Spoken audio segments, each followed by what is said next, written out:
نحمده ونصلي على رسوله الكريم أما بعد فنعوذ بالله من الشيطان الرجيم بسم الله الرحمن الرحيم اللهم صل على محمد وعلى آل محمد كما صليت على إبراهيم وعلى آل إبراهيم إنك حميد مجيد اللهم بارك على محمد وعلى آل محمد كما باركت على إبراهيم وعلى آل إبراهيم إنك حميد مجيد رب اشرح لي صدري ويسر لي أمري واحلل عقدة من لساني يفقهوا قولي اللهم ربنا ألهمنا رشدنا وأعذنا من شرور أنفسنا ومن سيئات أعمالنا من يهد الله فلا مضل له ومن يضلل فلا هادي له ونشهد أن لا إله إلا الله وحده لا شريك له ونشهد أن محمدا عبده ورسوله صلى الله عليه وسلم وعلى أصحابه أجمعين بارك وسلم تسليما كثيرا كثيرا ربنا آتنا من لدنك رحمة وهيئ لنا من أمرنا رشدا وهيئ لنا من كل أمورنا رشدا اللهم أرنا الحق حقا وارزقنا اتباعه وأرنا الباطل باطلا وارزقنا اجتنابه اللهم حبب إلينا الإيمان وزينه في قلوبنا وكره إلينا الكفر والفسوق والعصيان اللهم اجعلنا من الراشدين اللهم آنس وحشتنا في قبورنا اللهم ارحمنا بالقرآن العظيم واجعله لنا إماما نورا هدى ورحمة اللهم ذكرنا منه ونسينا وعلمنا منه وجهلنا وارزقنا تلاوته آناء الليل وآناء النهار واجعله لنا حجة يا رب العالمين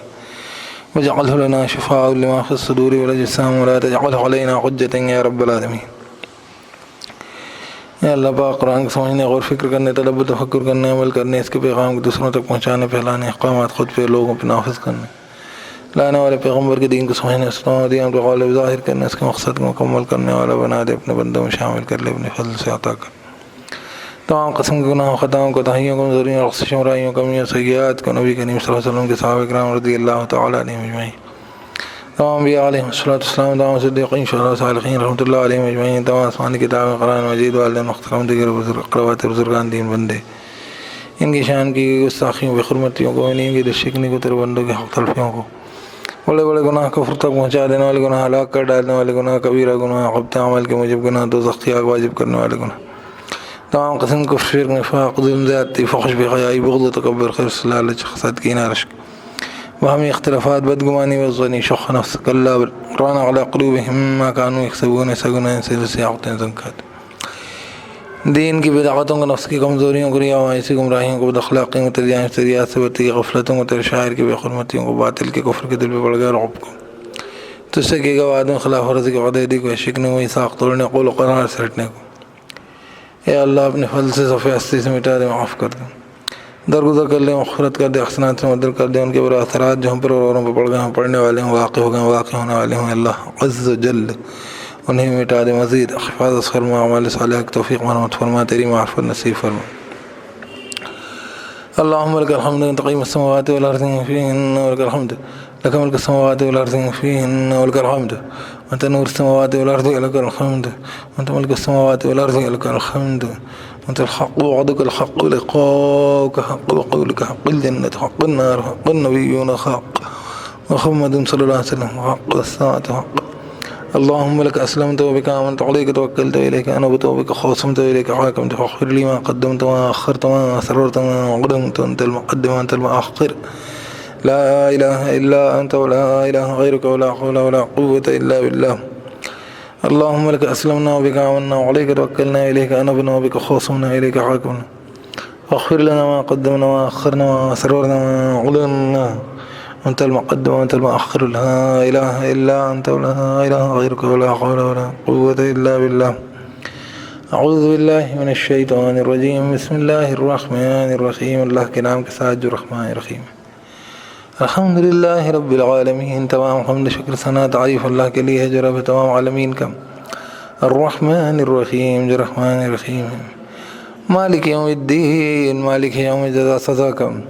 ایاک نعبد و ایاک نستعین تیری ہی ہم بندگی کرتے ہیں اور تجھے سے مدد چاہتے ہیں اہدنا الصراط المستقیم ہدایت دے ہمیں راستے کی سیدھے صراط الذین انعمت علیہم راستہ ان لوگوں کا انعام کیا تو نے جن پر غیر المغضوب علیہم نہ کہ غضب کیا گیا جن پر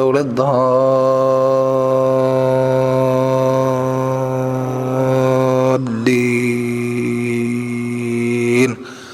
اور نہ جو بھٹک گئے گمراہ ہو آمین یا رب العالمین۔ سورہ یاسین کی شروع کی 4 آیتیں ہم تلاوت کر چکے تھے اور رکوع تو پورے ہی پڑھ چکے تھے ترجمے کے ساتھ. ویسے بات ایک عرض کر دوں کہ جو لوگ واٹس ایپ کے گروپس کے ذریعے ہم سے جڑے ہوئے ہیں، یا وہ لوگ بھی جو یوٹیوب کے ذریعے یہ ہماری ریکارڈنگ سنتے ہیں، تمام لوگ یہ جان لیں کہ ہمارا پورا ترجمے کا جہاں تک معاملہ ہے، وہ ہم ایک ترجمے کا پورا دور رمضان 2020 کے اندر مکمل کر کے واٹس ایپ گروپس میں بھی ڈال چکے ہیں اور یوٹیوب پہ بھی وہ اویلیبل ہے. تو آپ کو انشاءاللہ تعالیٰ ترجمے کے لیے تو یہاں پر ضرورت نہیں پیش آئے گی، اور بلکہ ترجمے کے دوران اچھا خاصا خلاصہ بھی ہے وہاں پر. غرض یہ مطلب کہ تفسیر بھی ہے ایک طریقے کی. تو وہ رمضان کے اندر 2020 کے رمضان میں ہم کر چکے ہیں، وہ آپ لوگ لے سکتے ہیں. ہاں جو لوگ لیٹسٹ جڑے ہیں، بعد میں جڑے ہیں، تو وہ مجھ سے رابطہ کر لیں. جو لوگ یہ یوٹیوب وغیرہ استعمال نہیں کرتے، کیونکہ میں کسی کو ترغیب نہیں دے رہا ہوں کہ آپ یوٹیوب استعمال کریں، میں بھی نہیں کرتا ہوں. مطلب میں بھی نہیں کرتا ہوں، یعنی غرض خبریں دیکھنے کے لیے کر لیتا ہوں، نیوز وغیرہ دیکھ لیتا ہوں، وہ بھی انٹرنیشنل سطح کی نیوز جو یہاں پہ نہیں ملتی کئی بار. ورنہ میں یوٹیوب وغیرہ کو ترغیب نہیں دے رہا ہوں کہ آپ یوٹیوب استعمال کر کے دین سیکھیں. دین جس طریقے سے بھی آپ کے پاس بہت سارے ذرائع ہیں. یہ الگ بات ہے کہ جب لوگ یوٹیوب کے ذریعے شیطانیت سیکھ رہے تھے تو ہم نے طے کیا کہ وہاں تک دین پہنچا دیا جائے. تو اس لیے قرآن وغیرہ جو ہے اس کا ترجمہ ہم ڈال چکے ہیں، یہ بتلا رہا ہوں میں آپ کو. دوسری بات یہ کہ جو مطلب یہ یہاں کی رفتار سے ذرا سست رفتار سے تھوڑا ان کو احساس ہو، ورنہ مطلب جب پیس مینٹین کرنا ہے تو وہاں پر آپ اس کو جب بھی ضرورت پیش آئے، آپ کو ترجمہ دیکھنا ہے یا آگے تک دوبارہ دیکھنا ہے. جیسے سورہ یاسین کا غالباً ایک 40-50 منٹ کا یا بہت مطلب اتنا بڑا پوری صورت کا ترجمہ ہے اس میں، جو رمضان 2020 کا ریکارڈ ہے. تو ابھی اس سے فائدہ اٹھا سکتے ہیں آپ، لیکن پھر بھی ہم اس کا ترجمہ جب شروع کرتے ہیں تو ہم پورا ترجمہ کر دیتے ہیں. تو میں نے ابھی یہاں پہ 12 نمبر کی آیت تک ترجمہ کر دیا تھا، اس لیے ہم ابھی یہاں تک پہلے اس کے بارے میں اس کا جو بھی انالیسس ہے اس کو ہم اس کے اوپر توجہ دیں. انشاءاللہ رب العزت کی ذات سے امید ہے کہ آگے کی بات پھر ہم کرتے ہیں. دوران اس کے ہم انشاءاللہ ابن کثیر کی تفسیر کا بھی استفادہ کریں گے. اس سے دوسری تفاسیر پھر سب موجود ہیں، وہ آپ اس سے بھی میں اس لیے اس کو ریکن کر دیتا ہوں تاکہ کوئی چیز ایسی ہے جو کہ سلف سے چلی آ رہی ہے اور میرے بات چیت کرنے میں وہ چھوٹ گئی، تو میں کوشش کرنے لگا ہوں آج کل یہ کہ میں اس میں سے کچھ بتلا دوں. اور پھر وہ میرے لیے جیسے کہ پڑھنے میں آسانی کے لیے مجھے انگلش میں مل گئی ہے تو مجھے آسانی ہو جاتی ہے، اس میں میری نگاہ تیز چلتی ہے. اردو میں نظر اتنی دھیرے چلتی ہے کہ مطلب میں اس کو کبھی بھی یہ جو میں ترجمہ وغیرہ یہ عربی سے میں نے ترجمہ جو اردو ہمارے بول چال کی زبان ہے اس کے تحت کرتا ہوں. تو اردو کی جو عبارت پہ نظر اتنی تیز نہیں چلتی ہے، انگریزی کی عبارت میں میری تیز چل جاتی ہے. بہرحال وہ پڑھنے کی وجہ سے وہ.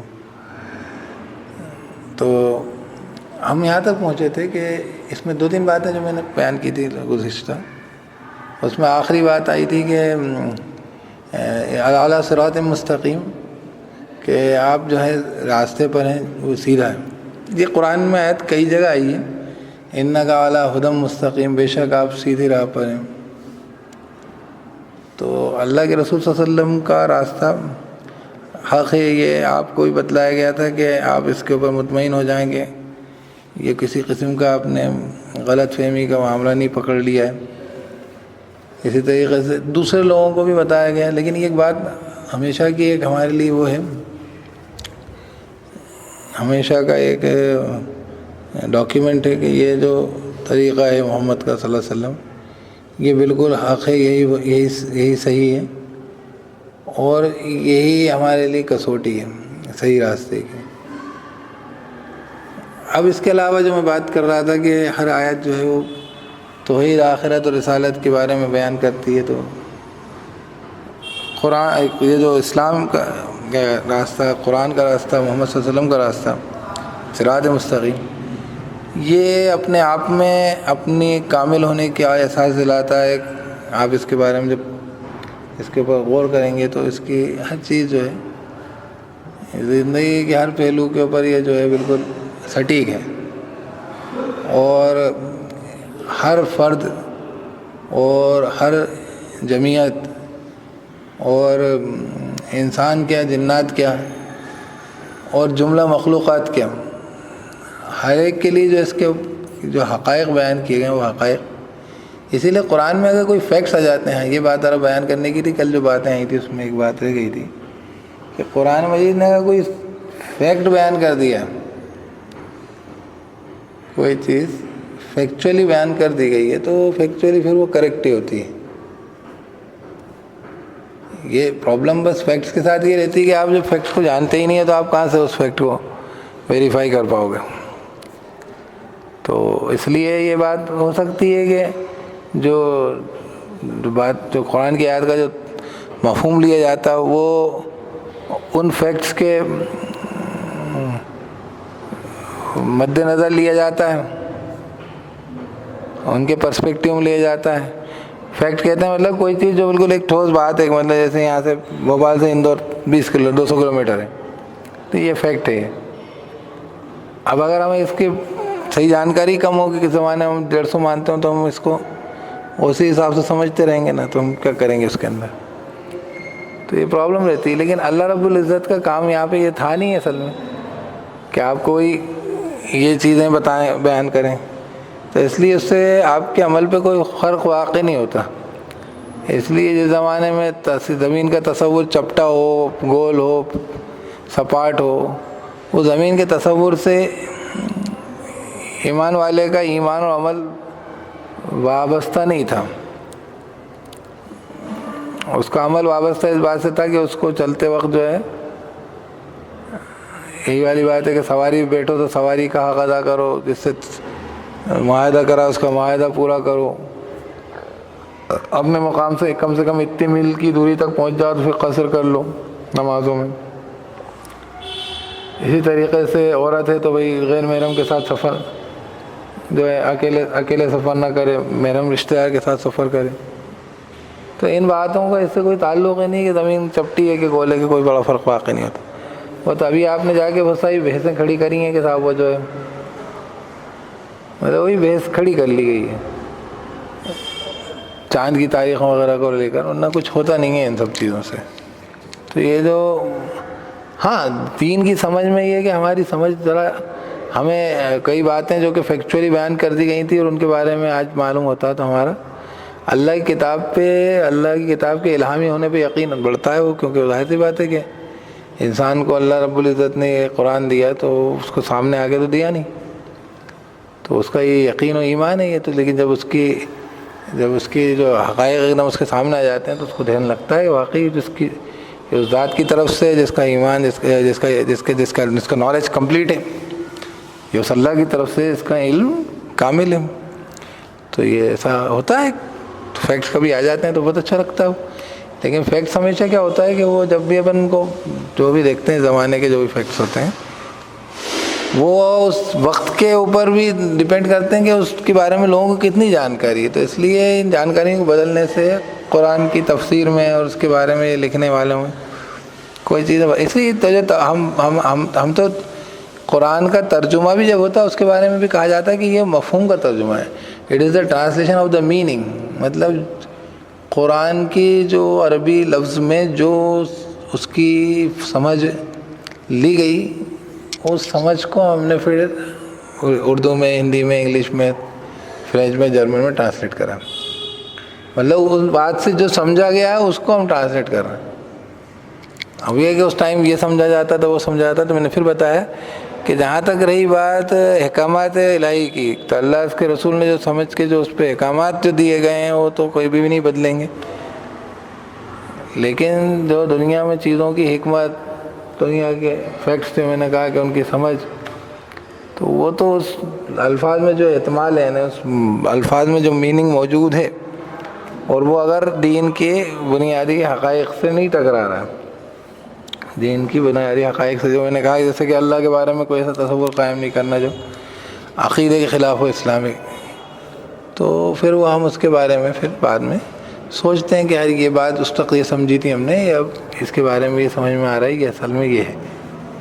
اس لیے، لیکن وہ پھر بات یہی کہ موجود ہونا چاہیے۔ تو میں بتا رہا تھا کہ جو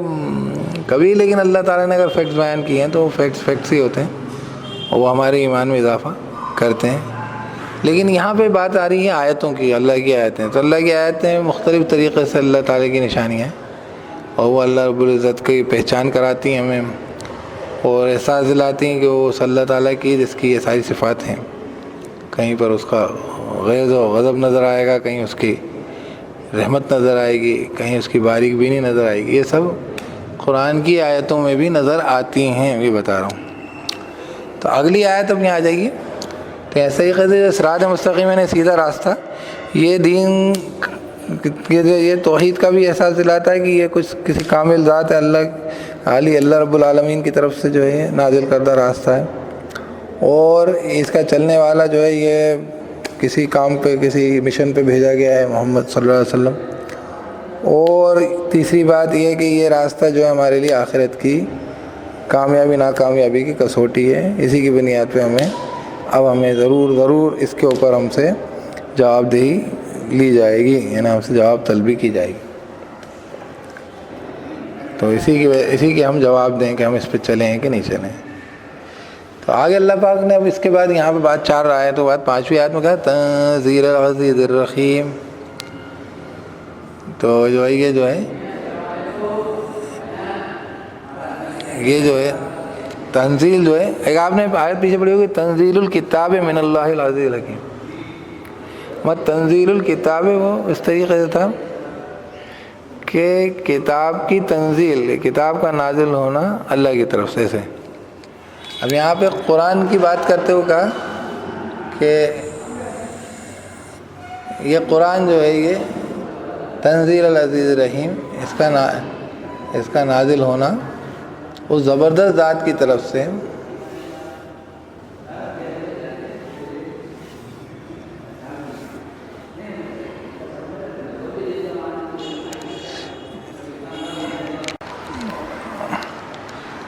اعوذ باللہ من الشیطان الرجیم، بسم اللہ الرحمن الرحیم۔ تو یہ جو ہے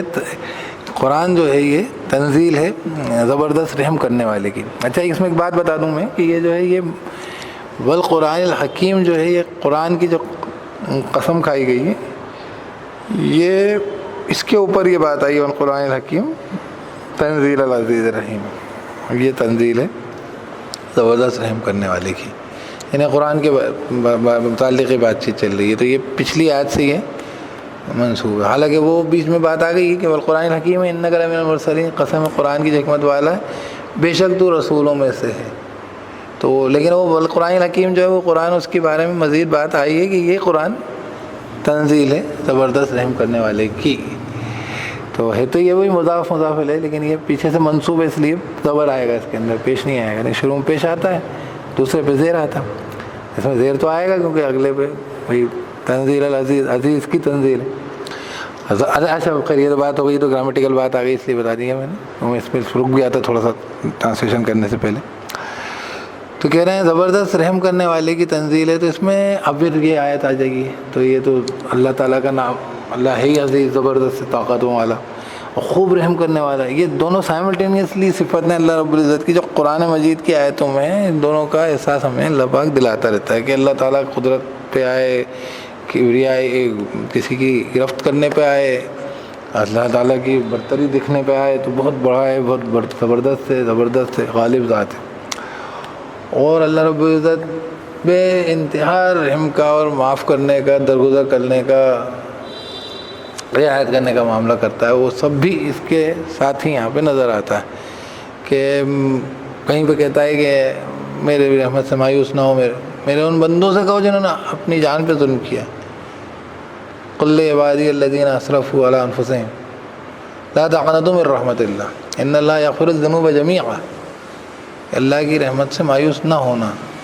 اللہ سارے ہی گناہ بخش دے گا۔ تو اب یہاں معلوم ہوتا ہے کہ یار یہ تو بڑا رحم کرنے والا، بے حد رحم کرنے والا۔ تو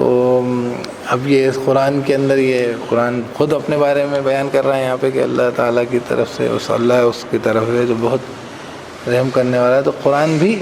واقعتاً بہت مواقع میں دیتا ہے جہاں پر اللہ رب العزت کی رحمت کا ہمیں احساس دلایا جاتا ہے، بار بار کہ ہمیں یاد دلا دیا جاتا ہے کہ اللہ تعالیٰ بہت بہت رحیم، بہت غفور ہے، بہت رحیم، بہت رؤوف ہے، بہت نرمی والا ہے، بہت تواب، توبہ قبول کرنے والا ہے، بہت عفو ہے، بہت معاف کرنے والا ہے۔ تو اچھا، اس کے علاوہ یہ کہ یہ تنزیل ہے، یہ میں شروعاتی آیت میں بیان کر چکا تھا سورہ الف لام میم السجدہ کی، کہ اس کا اوپر سے اتارا جانا ظاہر ہوتا ہے باقاعدہ، اس کا نازل ہونا ظاہر ہوتا ہے کہ نازل ہوئی چیز ہے، یہ سوچ سمجھ کے باہر ہے انسانوں کی،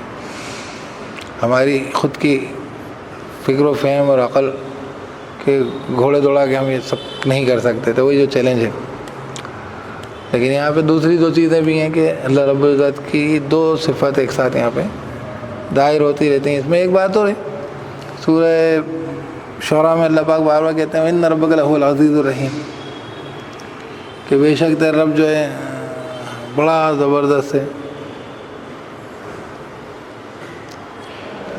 بار بار جب آتا ہے ان فی ذلک لآیہ وما کان اکثرهم مؤمنین وان ربک لہو العزیز الرحیم، اور بے شک رب تیرا جو ہے وہ جو ہے بہت زبردست ہے، رحم کرنے والا۔ تو قرآن میں یہ بار بار آتا ہے، بار بار یہ بیان کرتے ہیں اللہ پاک ادھر۔ تو اس میں ایک واقعہ نقل کیا جاتا ہے اس میں سورہ شعراء میں، جس میں اللہ رب العزت کی بڑا زبردست قدرت کا، اس کی طاقت کا اظہار، اس کا کوئی بڑی سے بڑی طاقتور قوم کو اس کی گناہوں، اس کی غلطیوں کے اوپر اس کو جیسے کہنا چاہیے گرفت میں کر لینا، دبوچ لینا، اس کو وہ دکھتا ہے۔ اور دوسری طرف اللہ رب العزت کا ایمان والوں کے لیے، اللہ کے نبیوں اور رسولوں کے ساتھ جڑ جانے والوں کے لیے، اللہ کی بات مان جانے والوں کے لیے راستہ دکھنے کا بھی پہلو نظر آتا ہے۔ تو وہ زبردست رحم کرنا وہاں پہ ہر واقعے کے ساتھ یہ منقول ہے، وَإِنَّ رَبَّكَ لَهُوَ الْعَزِيزُ الرَّحِيمُ، وہاں پہ بار بار اس طریقے سے یہ پورا قرآن ہی اس طریقے کی ہے، ہمیں بانگی ہمارے سامنے پیش کرتا ہے۔ پورا کا پورا قرآن اس بات کا ہمیں جو ہے ہمارے لیے ایک اس بات کو مینیفیسٹ کرتا ہے، ظاہر کرتا ہے۔ اچھا، اس کے علاوہ یہ ہے کہ اللہ رب العزت کے رسولوں کے ساتھ جو معاملات پیش آئے اور ان کے سامنے ان کے ماننے نہ ماننے پر جو نتیجے نکلے، تو یہ ساری چیزیں ادھر اس میں دکھتی ہیں کہ یہ رسولوں کا آنا اور یہ کتاب کو لے کر لوگوں کے سامنے بات پیش کرنا، یہ ہلکے میں نہ لیا جائے، اور ہلکے میں لیے جانے لائق نہیں ہے۔ پھر یہ کہ یہ جو زبردست رحم کرنے والے ذات ہے، اس کی یہ دونوں صفات، اس کی تکمیل آپ کو دکھے گی، رحم کی تکمیل بھی جو ہے ہمیں قیامت کے دن دکھلے گی۔ ایسے ایسے مواقع ملیں گے، ایسے ایسے وجوہات کے ساتھ اللہ لوگوں کو ان پر رحم کا، ان کے اوپر معافی کا معاملہ کرے گا کہ حیرت کرے گا کہ کوئی شخص جو ہے اللہ رب العزت کی بندگی میں مطلب کسی درجے کی بھی کوئی چیز لے کر نہیں پہنچا ہوگا وہاں، لیکن کسی کونے کنارے میں کبھی اس نے لا الہ الا اللہ کہا ہوگا، اللہ اس کو بھی اس پر بھی رحم کر دے گا۔ ایسا ہوگا کہ کوئی شخص جو ہے اللہ رب العزت سے کیسے اس وقت توقع رکھ رہا ہوگا، امید کر رہا ہوگا کہ اللہ مجھے معاف کر دے گا، اللہ تعالیٰ اس کو بھی معاف کر دے گا۔ ایسا بڑی لمبی ایک بخاری کی حدیث میں نے پڑھی ہے کہ وہ ایک شخص اللہ تعالیٰ سے ریکویسٹ پہ ریکویسٹ کرتا جائے گا، اللہ ایسا تو مت کر، مجھے کم سے کم ایسا محروم تو مت کر۔ جنت کے دروازے تک پہنچ جائے گا، داخل تو ہو جانے دے، جنت میں داخل ہو جائے گا، تو کہے گا کہ وہ پھر اللہ تعالیٰ اس کو جنت میں داخلے کے بعد وہاں سے باہر نہیں نکالے گا. مطلب ایسے ایسے بہانے لے کر اللہ تعالیٰ لوگوں پہ رحم کرے گا. اور اللہ تعالیٰ رب العزت کا زبردست ہونا ظاہر ہوگا کہ وہی جو ہے پوری زمین اس کے قبضے میں اور آسمان دائیں ہاتھ میں لپٹے ہوئے ہیں. پوری کائنات جو ہے وہ وما قدر اللہ حق قدری سورج کی آیت ہے زمر کی کہ جو ہے پورا جو ہے سماوات و مطویاتوں میں یمینی لپٹے ہوئے اس کے دائیں ہاتھ میں.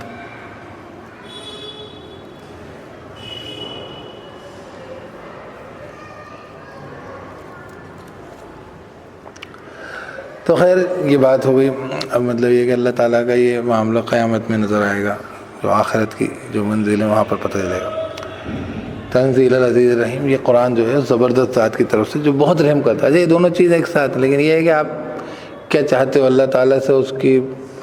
زبردست اس کی جباری سے آپ جو ہے دبنا چاہتے ہو، یا اس کے رحم سے فیض اٹھانا چاہتے ہو.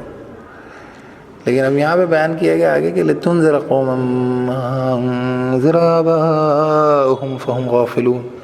تاکہ تو ڈرا دے اس قوم کو جو نہیں ڈرایا گیا اس کے باپ داداؤں کو،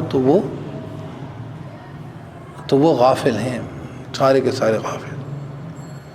اب یہ جو قوم جو تھی یہ بھی بہت اسپیشل قوم تھی. قریش کو فضیلت خیر میں بھی شر میں بھی، کما قال رسول اللہ صلی اللہ علیہ وسلم. صحیح بات ہے، جیسے انسان ہے تو اشرف المخلوق ہے، اس کو فضیلت ہے اللہ کی طرف سے. لیکن فوقیت نہیں ہے. فوقیت تو صرف اللہ تعالیٰ کی ذات عالی سب کے اوپر ہے، وہ باقی سب اللہ کے بندے ہیں. یہ تو سمجھ لیجیے آپ کہ اللہ تعالیٰ رب ہے اور کوئی بھی کسی کا رب نہیں ہے. کوئی بھی کسی کے اوپر ایسا نہیں ہے کہ کسی کو کسی کے اوپر کوئی فوقیت نہیں. فوق العبادی تو فوق عبادی ہی اللہ کی ذات ہے، اللہ تعالیٰ ہے. لیکن فضیلت ہے اللہ تعالیٰ کی قوموں کے اوپر. الگ الگ قوموں کی، تو یہ قریش کو فضیلت تھی. اللہ کے رسول صلی اللہ علیہ وسلم جو ہے خلق نظیم، بہت ہی اچھے حسب نسب کے اعتبار سے خاندان کے. اب دیکھتے ہیں کہ ہاں کچھ لوگوں کو اللہ تعالیٰ نے اونچے قد کا بنایا، کچھ لوگوں کو پستہ قد بنایا. کئی لوگ ذہن کے اندر بہت تیز ہوتے ہیں، کئی لوگ خوبصورتی کے اندر بڑھے ہوئے ہیں. کئی لوگ ہیں جن کے پاس جو ہے اللہ رب العزت نے مال و متاع کا خزانے ڈھیر لگا دی، دوسرے ان چیزوں کے لیے ترستے رہ جاتے ہیں.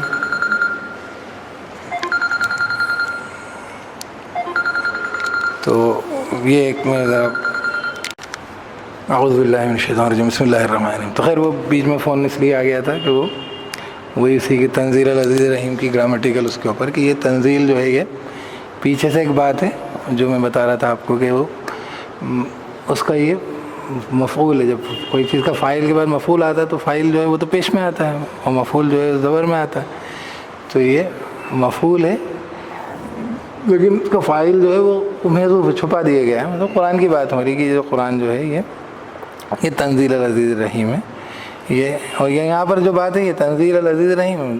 نازل کرنا ہے زبردست رحم والے کا، یہ تھا یہ مطلب نکلے گا.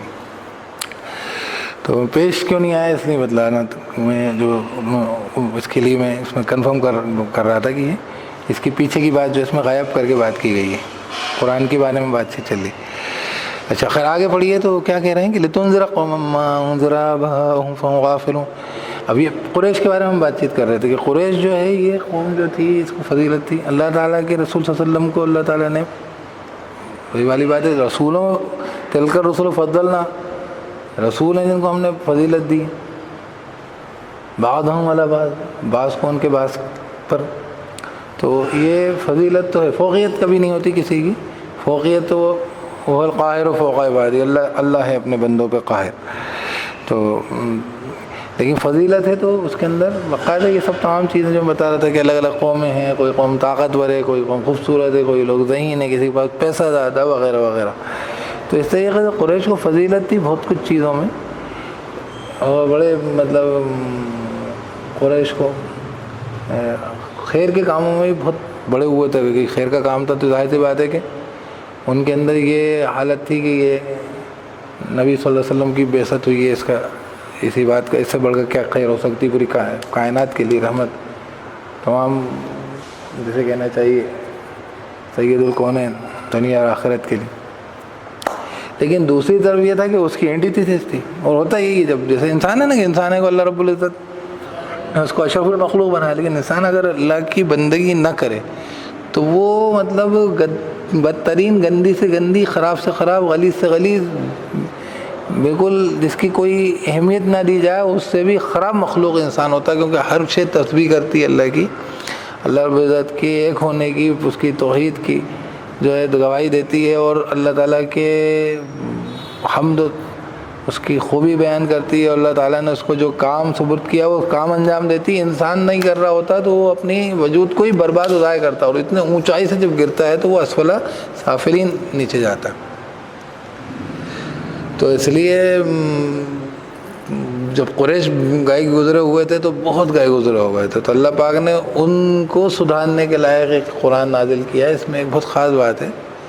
کہ ایسی کتاب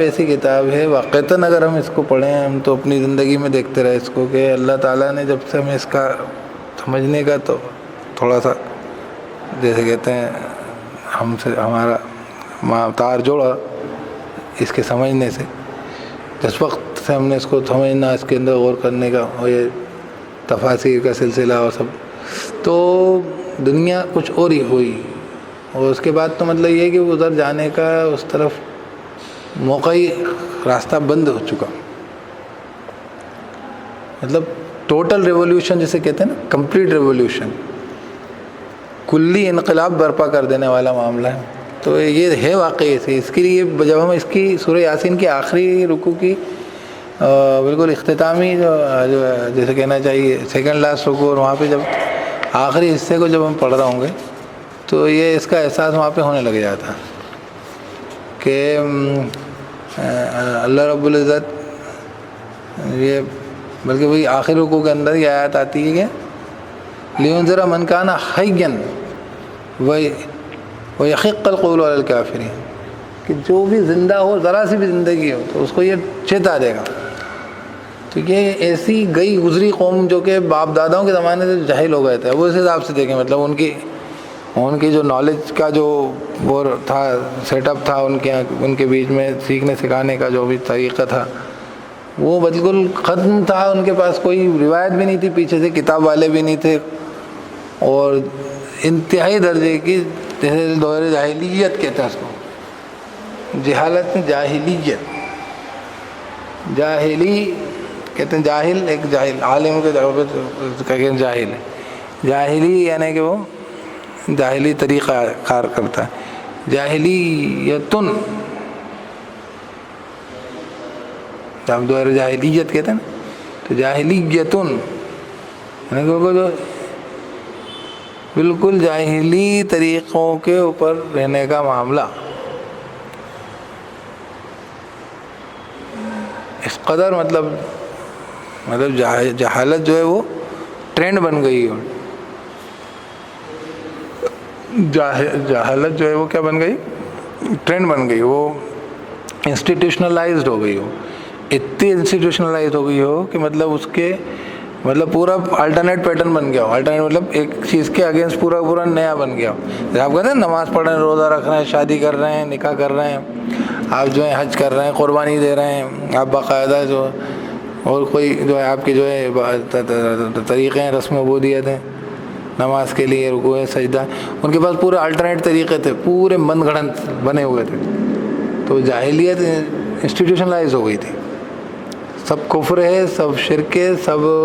جہالت ہے، کوئی علم نہیں ہے اس سب کے بارے میں، لیکن انسٹیٹیوشنلائز ہو گئی، باقاعدہ سسٹمیٹک ہو گئی، آرگنائز، جیسے نا ایک آرگنائز کرائم ہوتا ہے نا، یہاں پہ ہر جگہ اس جگہ جیسے ایک سیٹ اپ ہوتا ہے، اس کے اندر لا اینڈ آرڈر آرگنائز ہوتا ہے، پولیس ہے، اس کے اوپر کوئی کمشنر ہے، پھر اوپر آئی جی ہے، ڈی جی ہے، ایسے ہوم منسٹری ہے، اس طریقے سے یہ انسٹیٹیوشنلائزڈ سیٹ اپ ہے پورا، تو اس طریقے سے اب وہ سب جگہ جو ہیں وہ باقاعدہ وہ قبائل ہیں، قبیلوں کے سردار ہیں، ان کے جو ہیں وہ مذہب، ان کے سب کے وہ ہیں بت ہیں، ان کی بت پرستی ہیں، ان کی بت ہمارے یہاں بھی ہیں۔ اچھا ان کے طریقے بنے ہیں باقاعدہ، وہاں پہ یہ کہ طواف کریں گے تو ایسا کریں گے، یہاں کے اونچے خاندان والے ہیں وہ تو کپڑے پہن کے طواف کریں گے، دوسرے اس طریقے سے طواف کریں گے، یا پھر یہ کوئی بڑا اونچے خاندان کا آدمی اپنا لباس ان کو دے گا۔ مطلب کیا مطلب آپ حیرت کریں گے کہ ایسی جاہل قوم ہو گئی تھی وہ جاہلیت کو، کیونکہ جب دین کو اس نے چھوڑتے گئے تو اس کی جگہ مزاج میں تو تھا نا، کہ میں نے کہا نا کہ انسان جیسے انسان ہے تو اللہ کی بندگی نہیں کرتا نا، تو اللہ کی جگہ کسی اور کی بندگی اللہ کی بندگی کی طرح کرتا ہے۔ مطلب آپ نے دیکھا ہوگا لوگوں کو صبح سسٹمیٹک اٹھ کے برش کرتے ہیں، دانت مانجتے ہیں، مسواک کرتے ہیں، نماز پڑھتے ہیں، چائے پیتے ہیں، دودھ پیتے ہیں، کھانا ناشتہ کرتے ہیں، ایک سسٹمیٹک طریقہ ہوتا ہے۔ اس کی جگہ آپ کو ایسے لوگ ملیں گے جو بالکل سسٹمیٹیکلی اپنے آنکھ کھلے گی سب سے پہلے وہ جو ہے سگریٹ جلائیں گے، وہ آنکھ کھلے گی تو، کیونکہ وہ ان کی لائف کے اندر ایک نظم ہے، تو جب وہ اس نظم کو جو اللہ تعالیٰ نے دیا ہوا ہے، اسلام ہے، تسلیم ہے، اس کو چھوڑیں گے تو اس کی جگہ کوئی اور چیز کو اسی طریقے سے پکڑیں گے۔ جیسے جو لوگ اللہ، اس کے رسول کی، اللہ کے شاعر کی تعظیم، اس کو من یعظم شعائر اللہ ہے، اللہ کے شاعر کی تعظیم کرتے ہیں تو وہ اس کو سمجھتے ہیں۔ اگر وہ ایسا نہیں کرتے ہیں تو وہ اس کے کانٹراسٹ میں جا کر وہ جو ہے وہ پھر اس کو کرتے ہیں، آپ کے کسی اور کی تعظیم ایسے کریں گے، وہ دوسرے سسٹمز کو اس طریقے کی جگہ رکھیں گے باقاعدہ۔ تو وہ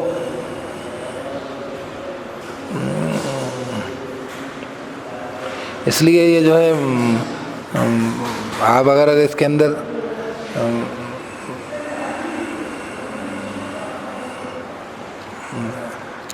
اندر آپ اللہ تعالیٰ کی ان لوگوں نے، قریش نے اللہ کی بندگی جو ہے اس کو چھوڑ دیا تھا، عبادت کو چھوڑ دیا تھا، تو اس کی جگہ دوسری چیزوں کو، بتوں کو ایسے ہی پکڑ لیا تھا۔ اس لیے قرآن میں بڑی واضح طور پہ یہ آیت بار بار آتی ہے کہ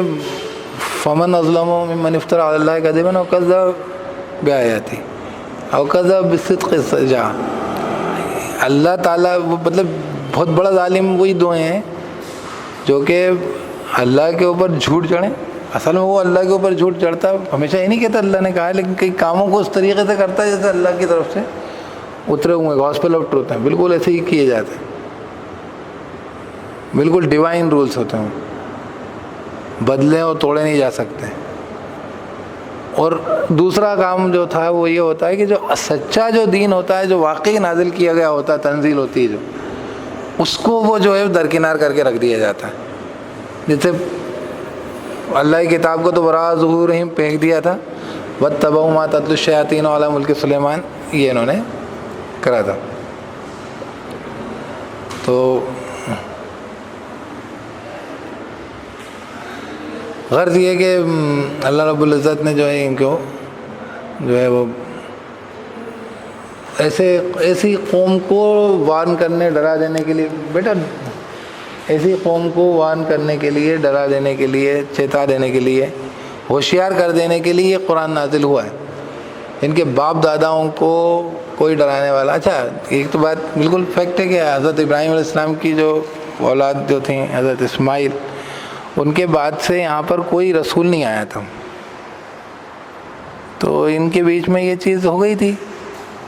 پوری طریقے سے جہالت پھیل گئی تھی۔ اور دوسری جگہ پھر اللہ رب العزت نے یہ کارنامہ بھی کیا ہے، وہی جو کہ اندھیروں سے اجالے کو نکالتا ہے، تولج اللیل فی النہار وتولج النہار فی اللیل وتخرج الحی من المیت وتخرج المیت من الحی۔ تو وہ اللہ تعالیٰ کو یہاں دکھلانا تھا کہ ایک دم بالکل جہاں پہ ذرا سی بھی دینداری نہیں ہے، ان کو بھی ایسی کتاب اور ایسے رسول کی بعثت سے اللہ پاک نے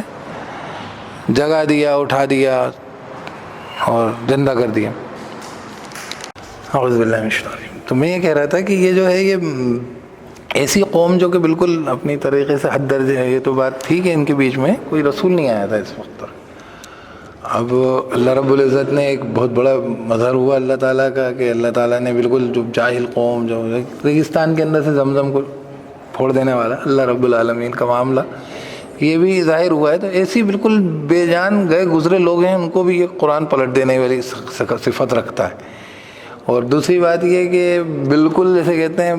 الٹ پلٹ معاملے بالکل کر دینے والا، جیسے وہ قیامت کا معاملہ ہے نا، خافضۃ الرافعہ، بالکل پست کر دینے والی، بلند کر دینے والی، ادھر سے ادھر مطلب سارے معاملات دنیا کے بہت طاقتور ترین لوگوں کو جو ہے اکھاڑ کے پھینک دینے والی، اور جو ہے کمزور ترین لوگوں کو جو ہے عزت بخش دینے والی. تو یہ اللہ رب العزت کا معاملہ ہے، اور یہ قیامت کے نظر اس دن یہ تو بہت اچھے سے واضح ہوگا. تو اللہ پاک فرما رہے ہیں کہ یہ قرآن ایسی قوم کو ڈرا دینے کے لیے آپ کے اوپر نازل کیا گیا ہے، تاکہ آپ ان کے باپ داداؤں کو تو کوئی ڈرایا نہیں گیا ہے تو یہ غافل ہو گئے. اس میں ہر بات امپورٹنٹ ہے. آپ اس کو وارننگ کرنے کے لیے آئے تھے، تو آپ کا کام تھا کہ آپ بہت ہی زیادہ، آپ کی بات میں ٹون آف وارننگ تھی، مطلب آپ کی بات میں بہت سنجیدگی تھی اس چیز کو لے کے، ایمرجنسی تھی. اچھا، باپ داداؤں کے زمانے سے، باپ داداؤں کی روایتوں پہ چل رہے تھے یہ، اور باپ داداؤں کے زمانے سے ان کو جو ہے وہ کوئی ملا نہیں تھا ڈرانے والا. حالانکہ یہ بات کہ وہ لوگ کیوں اس طریقے سے ہو گئے تھے، تو اس کے اوپر بہت ساری چیزیں ہمارے سامنے آتی ہیں کہ اللہ تعالیٰ نے اگر کسی انسان کو پیدا کیا تو اس کو اللہ تعالیٰ نے اپنی جو ہے بندگی کے لیے اس کے اوپر اس کو عقل و فہم سب چیزیں دی ہیں اس کو. تو ایسا نہیں ہوتا کہ کوئی بھی انسان اس طریقے سے کہہ کے بہانہ دے لے، لیکن اللہ تعالیٰ کی مزید رحمت ہوتی ہے انسان کے لیے کہ اللہ تعالیٰ وحی کے ذریعے اس کو بار بار آگاہ کرتا رہتا ہے، اس کو چیتاتا رہتا ہے، اس کو سمجھاتا رہتا ہے، اور اس کو جو ہے وہ اللہ تعالیٰ بار بار اس کے لیے رہنمائی کا انتظام، ہدایت کا انتظام کرتا رہا ہے. اب اس قوم کے لیے یہاں پر یہ حال تھے، اور کیوں تھے؟ دوسری جگہوں پہ رسول آ رہے تھے، اور اللہ تعالیٰ نے ان کو بھی اس درجے کی سمجھ و شعور رکھا تھا کہ اپنے جو اچھے لوگ تھے ان کے اندر وہ اپنی پرانی روایتوں کو لے کے بیٹھے تھے. اور اللہ کے رسول صلی اللہ علیہ وسلم کے زمانے تک ایسے لوگ تھے جو کہ توحید پر ہیں. تو ظاہر سی بات ہے توحید بھی باقی تھی، ایسا نہیں تھا کہ توحید ختم ہو گئی تھی، توحید ہی باقی تھی. لیکن ہاں، ان کے اکثر جو ہیں وہ برباد ہو چکے تھے اور غافل ہو گئے تھے. تو واقعتاً طریقہ کار کیا ہے دین کا، لا الہ الا اللہ جو ہے اس کی بندگی کیسے کی جائے ان کو نہیں معلوم تھی. حالت یہاں تک پہنچ گئی تھی کہ کئی لوگ ایسے تھے جن کے دلوں پہ تو مہر لگ گئی. اللہ پاک نے یہاں پہ فرمایا لقد حق القول علی اکثرہم فہم لا یؤمنون. جیسے وہ ہے کہ اسی کی بات آخری میں آئے گی لیحق القول علی الکافرین، کہ ان کے اوپر اکثر پہ قول حق ہو گیا تھا تو وہ ایمان نہیں لانے والے تھے. اللہ پاک فرمایا لقد حق القول علی اکثرہم فہم لا یؤمنون. ایک طرف کہا کہ یہ باپ دادا کے زمانے سے ان کو ڈرایا نہیں گیا تو اس لیے غافل ہے. لقد حق القول علی اکثرہم فہم لا یؤمنون، تو اب اس کا مطلب تو سمجھ میں آتا ہے پھر کہ نازل کرنے کی اور انذار یعنی کہ ڈرانے کی بھی کوئی ضرورت نہیں. لیکن نہیں، اللہ پاک نے کہا کہ نہیں، لقد حق القول علی اکثر، پہلے تو کہا کہ لتنذر قوما، تاکہ تو ڈرا دے اسی قوم کو، یعنی ڈرانا ہے وہاں امپورٹنٹ ہے. اور ایک جگہ یہ کہا کہ ہاں اکثر ان میں کئی لوگ ایسے تھے. تو اس سے پتہ یہ چلتا ہے کہ یہ جو قول حق ہوا اللہ کا کہ یہ ماننے والے نہیں ہیں، نہیں مانیں گے، یہ کیا وجہ تھی اس کی؟ اس کی وجہ تھی ان کا کبر، ان کا تکبر، اور ان کا صحیح چیزوں کو دیکھنے کے لیے آنکھیں بند کر لینا، اپنے دل دماغ، اپنے کان و آنکھوں کو بہرے اندھوں کی طرح استعمال میں لانا، اللہ حقائق کے اوپر نگاہ ہی نہیں ڈالنا. کوئی چیز سامنے ہو جائے ان کو کوئی فرق نہیں واقع ہو، صرف اور صرف انعام جانوروں کی طرح ان آنکھوں کا استعمال کرنا، ان کانوں کا استعمال صرف جانوروں کی طرح کرنا، آوازوں کو سننے کے لیے. ان کی اچھائی برائی، ان کی سیکھ سمجھ سے کوئی واسطہ ہی نہیں. تو یہ جو ہے اللہ پاک نے اس لیے کہا کہ لقد حق القول علی اکثرہم، کیونکہ یہ حق ہو گیا قول، یعنی کہ وہ اس طریقے کا انداز ہے کہ اللہ رب العزت نے انسانوں کو پیدا کیا اور ان کے لیے جو اللہ نے راستہ ان کے لیے چھوڑا ہے، انہوں نے مواقع دیے ان کے لیے اچھے برے کرنے کے. تو تو اگر وہ اس کے اندر اپنی سمجھ کا، شعور کا، اپنی آنکھ کان دل کا استعمال نہیں کرتے ہیں، پھر اللہ ان کے لیے دلوں کو بند کرتا ہے، آنکھوں کو بند کرتا ہے، کانوں پہ دل پہ مہر لگاتا ہے، آنکھوں پہ پردے ڈالتا ہے، قلوب پہ پردے ڈال دیتا ہے، مہر لگایا تھا، بند لگایا تھا. تو پھر یہ لوگ جو ہیں یہ سے کہتے ہیں اب ان کے لیے یہ ہے کہ وہ اللہ پاک ان کو، یہ قول ان کے لیے حق ہو گیا کہ یہ جہنم کے مستحق ہو جائیں گے. لَأَمْلَأَنَّ جَهَنَّمَ مِنَ الْجِنَّةِ وَالنَّاسِ أَجْمَعِينَ. یہ وہ والا انداز. اعوذ باللہ من الشیطان الرجیم، بسم اللہ الرحمن الرحیم. تو اپن بات کر رہے تھے لقد حق القول علی اکثرہم فہم لا یؤمنون پہ. ایک بات تو یہ کہ مطلب باپ دادا کو ان کے جو ہے ڈرایا نہیں گیا تھا تو غافل تھے. میں نے بتایا کہ جو حضرت ابراہیم علیہ السلام کی جو اولادوں میں اسماعیل، اسحاق اور مدیان 3 بچے تھے ان کے. تو اسماعیل کی اولادوں میں پھر محمد صلی اللہ علیہ وسلم پیدا ہوئے ہیں بہت عرصے کے بعد. اور اسحاق جو تھے ان کے بیٹے یعقوب تھے، یعنی کہ ابراہیم علیہ السلام کے پوتے یعقوب، ان کو اسرائیل بھی کہتے ہیں. بنی اسرائیل انہی کے خاندان، انہی کے 12 بچوں کے 12 خاندان ہوئے. ان میں زیادہ تر نبی جو تھے جن کا تذکرہ آتا ہے قرآن مجید میں، تو عیسیٰ و موسیٰ علیہ السلام سارے، تو وہ سب جو ہے یحییٰ، زکریا علیہ السلام سب بنی اسرائیلی ہیں. تو ان کے اندر تو کتاب بھی رہی اور نبوت بھی رہی، لیکن ادھر جو ہے پھر بہت لمبا عرصہ گزرا. تو یہ ایک بات ہے یہاں پر. لیکن اس کے اندر جو اللہ رب العزت کی زبردست قدرت کا مظہر یہ ہے کہ ایسی قوم بالکل جو ہے بالکل اس کے اندر انقلاب برپا کر دینا. یہاں پہ کچھ بھی نہیں، جو ریگستان ہے تو اس میں سے زمزم پھوڑ دینا. تو اللہ تعالیٰ یہاں پہ دکھلاتا مطلب کوئی چیز کا وجود نہ ہو، وہاں پر ایک دم سے کوئی چیز کا وجود پیدا ہو جائے، تو یہ مطلب نشانی ہے اصل میں. یہ اللہ تعالیٰ کی نشانی، علامت، کہ اللہ رب العزت کی حقیقت کا اظہار ہے، حق کا اظہار ہے. تو یہ باتیں اس لیے ہوتی ہیں ایسی. بالکل ہی جہاں پہ بالکل 1 نمبر کے جاہل رکھے ہوں گے وہاں پہ آپ کو بہت زبردست لوگ مل جائیں گے. یہ آپ کو تاتاریوں کے واقعے میں ملے گا. آپ کو بالکل تاتاری جو انسانوں کے خون کے پیاسے، وہ لوگوں میں جا کے آپ کو پتہ چلے گا کہ اسلام کی توفیق ہو گئی ان کو. تو پھر انہوں نے خدمت کری اسلام کی، ان کی نسلوں میں مغل پیدا ہو گئے. اپنی ان کی خصلت نہیں بدلی ہیں، لیکن یہ کہ انقلاب برپا ہو جاتا ہے زندگی میں. تو ایسی قوم کو ڈرانے کے لیے اللہ کے رسول صلی اللہ علیہ وسلم کو کہا کہ تنذر، تاکہ تو ڈرا دے. دوسری بات یہ کہ ان کے اکثر پہ قول حق ہو گیا. تو میں بتا رہا تھا کہ اللہ رب العزت نے، اللہ کا یہ قول ہے، یہ لقد حق القول علی اکثرہم. القول کون سا قول ہے؟ یہ قول ہے کہ میں لَأَمْلَأَنَّ جَهَنَّمَ من الجنت والناس اجمعین. اللہ رب العزت نے جہنم بنائی نہیں ہے کہ اس لیے کہ بھری جائے، لیکن بہرحال جہنم بنائی اس لیے تو ہے کہ بھری جائے. مطلب یہ کہ اس کے اندر لوگ تو جائیں گے. تو وہ جو لوگ جائیں گے، جو اس لائق ہو جائیں گے، جو اپنی حرکت ایسی کریں گے، تو ان کے لیے اللہ رب العزت کا ایک فیصلہ بھی طے ہے. اب یہ کہ اللہ نے بنائی ہی نہیں ہوتی اور ایسا کوئی قانون ہی نہیں ہوتا. جیسے کہتے ہیں جیل بناؤ ہی مت، اور جیل کے لیے کوئی سزاؤں کی تجویز ہی مت رکھو. تو بھائی لوگوں کے گناہ کرنے اور غلطی کرنے پر اور اچھے کام کرنے پر، نیکیاں کرنے پر دونوں کو انعامات دے دیے جائیں، تو پھر سارے لوگ برے بن جائیں گے کہ نہیں؟ اس سے سارے لوگ اچھے نہیں بن جائیں گے، سارے ہی لوگ برے بن جائیں گے. کیونکہ ظاہر سی بات ہے کہ اچھائیاں کرنے کے لیے کوششیں کرنی رہتی ہیں، اور برائیاں وہی ہوتی ہیں جس کے اندر بہت آسانی سے، سرلتا سے جو ہے اپنے مفاد و فائدے حاصل کر لیے جائیں، بجائے اس کے سوچے سمجھے کہ اس سے لوگوں کو کیا نقصان و نفع ہو رہا ہے. کہیں پہ کوئی چیز رکھی ہے کھانے کی، اٹھائیے کھا لیجیے. یہ طے مت کریے کہ آپ کا حق ہے کہ نہیں، آپ کے پیسے ہیں کہ نہیں ہیں، کسی اور نے کھایا کہ نہیں کھایا، سب لوگوں کے بیچ میں بٹنے کے لائق ہے کہ نہیں. تو یہ ہے بھائی، یہ گناہ ہے. اور اس کی جگہ آپ جو ہے اپنے پاس، آپ کے پاس کوئی چیز ہے، اس کے اندر خود کھاتے وقت بھی سوچیے کہ آپ خود کھا لیں اس کو، کہ دوسروں کو اس کا اندر شریک کر لیں. تو نیکی کرنے میں تھوڑی مشکل لگ رہی ہے، برائی کرنا آسان ہے، کر لیجیے. اب اگر دونوں کا انسینٹیو ایک ہی مل جائے، دونوں کے اوپر انسان کو جنت، دونوں انسان کو کامیابی مل جائے، تو پھر جو ہے یہ کام کیوں کرے گا؟ سبھی لوگ برے کام ہی کریں گے نا، تو دنیا کا تو سارا کا سارا شیرازہ بکھر جائے گا، سارا تانا بانا برباد ہو جائے گا. برائی اور اچھائی برابر ہو جائے، تو برائی اچھائی برابر نہیں ہوتی. تو اس کے نتائج آخرت میں اچھے و بروں کے ایک جیسے کیسے ہو سکتے ہیں؟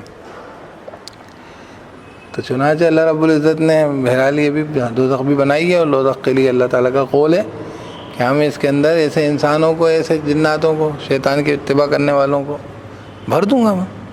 لَأَمْلَأَنَّ جَهَنَّمَ مِنَ الْجِنَّةِ وَالنَّاسِ أَجْمَعِينَ، میں جہنم کو جنات و انسانوں سے اکٹھے بھر دوں گا میں۔ تو یہ والا قول ہے جو کہ اکثر پہ حق ہو گیا، مطلب یہ اس لائق ہو گئے تھے کہ ابھی اس کے مستحق ہو جائیں۔ دوسری بات یہ کہ ان کے دلوں پہ، کانوں پہ، آنکھوں میں مہر ہو گئی، یہ بھی ہے۔ تو اس کے علاوہ بھی میں نے آپ سے کہا تھا کہ جو ہے میں انشاءاللہ جو ہے ابن کثیر کی تفسیر سے بھی بہت کچھ چیزیں جو ہیں وہ جو اس میں مل جائیں گی، تو میں اس کے بارے میں مطلب وہاں سے بھی آپ کو بہت کچھ اس کے متعلق، اس کی تفسیر کے متعلق جو ابن کثیر نے رحمۃ اللہ علیہ کا جو بیان ہے وہ میں انشاءاللہ آپ کو بتلاتا ہوں۔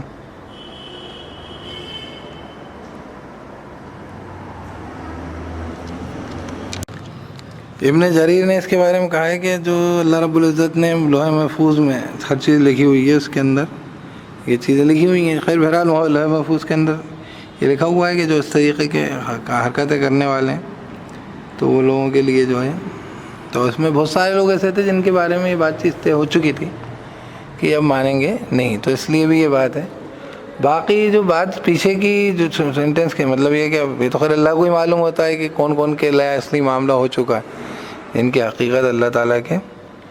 یہاں پہ طے ہو چکی کہ اب یہ نہیں مانیں گے۔ جیسے ابلیس ہے تو وہ تو مانے گا نہیں، پتہ اللہ نے اعلان بھی کر دیا کبھی نہیں مانے گا، لیکن کئی لوگوں کے نام نہیں لیے ہیں، لیکن اللہ پاک کہتا ہے بہت سارے ایسے ہیں۔ تو بہت سارے ایسے جو ہیں وہ تھے اس وقت جن کے بارے میں جو ہے، اور آج بھی بہت سارے ایسے ہو چکتے ہیں جن کے بارے میں لوح محفوظ میں لکھ لیا گیا ہے کہ ہاں اب یہ نہیں ماننے والے ہیں، یا ان کے لیے اس طریقے کی کوئی شرائط واحد رہتی کہ یہ بالکل نہیں مانیں گے کیونکہ ان لوگوں کو ماننا ہی نہیں ہے، ان کی یہ حرکتیں، ان کی ان کا وہ ہے کیا کہتے ہیں ثبوت بھی ہیں، اور اس کا سبب ہے، یہ بھی ہے۔ تو اب ہمیں کیسے معلوم ہو، یا اس طریقے سے ہم کیسے سوچ سکتے ہیں کہ کچھ لوگ ایسے ہوں گے؟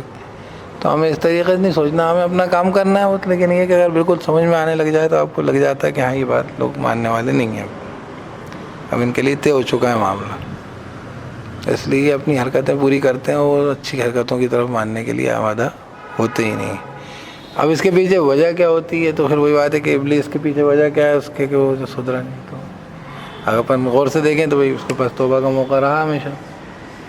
اور دوسری طرف یہ دیکھیں کہ ہاں جب ایسا بگڑ ہی چکا تھا تو اللہ پاک نے اس کو لگا دیا اس کام پہ کہ چلو اس بہانے لوگوں کا امتحان ہوتا رہے گا، ایمان والوں کا۔ تو اس طریقے سے وہ اللہ کی تقدیر کے ایک جو پرزہ بن گیا ہے وہ اس کا حصہ۔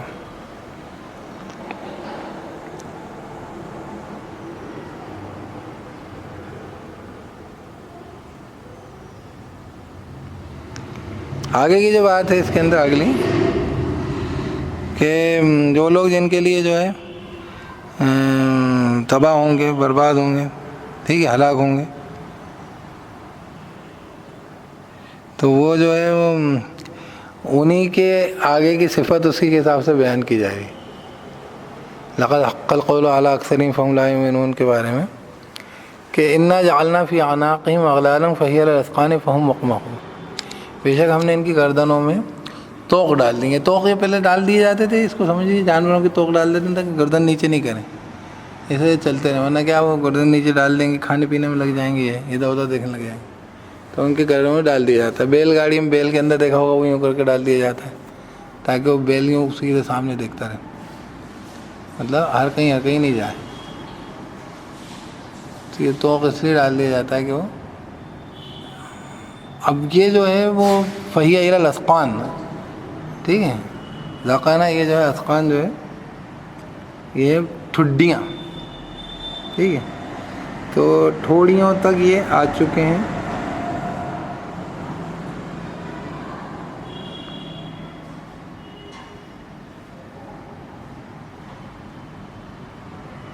ٹھوڑیوں تک آ چکے ہیں، فہم مقمحون، تو وہ ایسے ہیں کہ الل رہے ہیں، ان کے سر الل رہے ہیں، مطلب یہ کہ نیچے کی طرف جھکنے کو تیار نہیں ہے. یہ ان کی جو عقل و تکبر ہے اس کی ایک امیجری پیش کی گئی، ایک شکل پیش کی گئی ہے.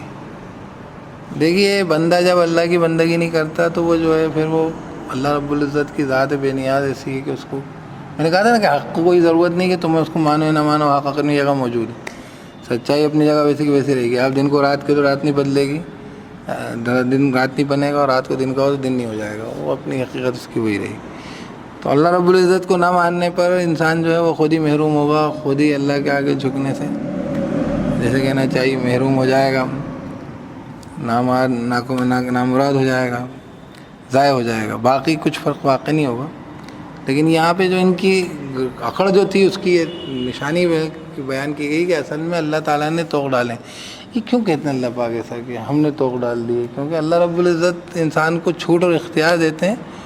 اور اگر اللہ نہ اختیار دے اور اللہ نہ چاہے ایسا کہ ایسا ہونے نہ دیے جائے تو کوئی کر نہیں سکتا اللہ کے آگے ایسا. ابھی یہ اکڑ رہے ہیں وعنت الوجوہ للحی القیوم، ایک جگہ اللہ فرماتا سورہ طٰہٰ میں کہ جو ہے اس زبردست حی زندہ ذات قائم کرنے والی ذات ہر شے کو، اس کے آگے چہرے سب جھکے جا رہے ہوں گے، پست ہو جائیں گے، گردن آنکھیں گڑ جائیں گی زمین میں. ایک جگہ آتا ہے کہ وہ جو ہے وہ لو تسویٰ بہم الارض، کاش کہ ان کے ساتھ زمین ہموار کر دی جائے. اس درجے کے اندر جو ہے انسان جو ہے وہ ہو جائے گا، اللہ کے سامنے شرمندہ اور شرم کے مارے زمین میں گڑ رہا ہوگا. تو اس لیے یہ کہ بات اس کے اگینسٹ میں یہاں پر یہ ہے کہ ابھی گردنیں اڑل رہی ہیں. کیسا سر جو ہے اوپر کو اڑل رہے ہیں، مقمحون کہتے ہیں یہ جن کے سر اوپر اڑل رہے ہوں.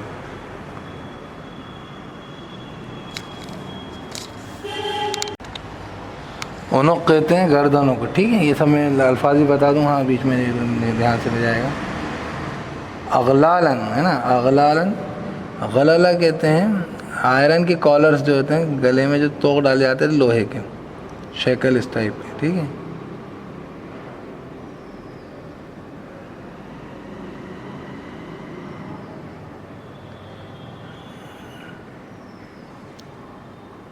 گلے کے اندر توق ڈال دیے گئے. یہ پہلے سزاؤں کے ٹائم سزا یافتہ قیدیوں کو ڈال دیے جاتے تھے کہ گردن ہم نے تمہاری پکڑ لی.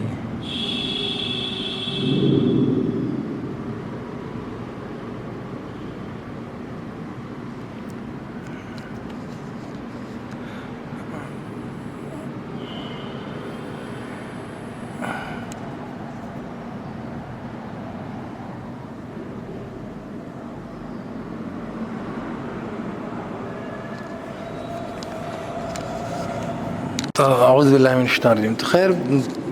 یہ جو ہے اغلال جو ہے لفظ یہ اس سے ہے، اغلال یعنی کہ جو ہے یہ توق ہیں جو آئرن کے جو ہے وہ ہوتے ہیں، آئرن کے لوہے کے گلے میں توق، لوہے کی جو ہے کورنگ ٹائپ کی کہہ لو، کالر میں باندھ دیے جاتے ہیں نا. وہی الاسقان ہے. تو وہ جو ہیں اللہ پاک فرما رہے ہیں کہ یہ جو ہیں یہ ان کی ٹھوڑیوں تک آئے ہوئے ہیں.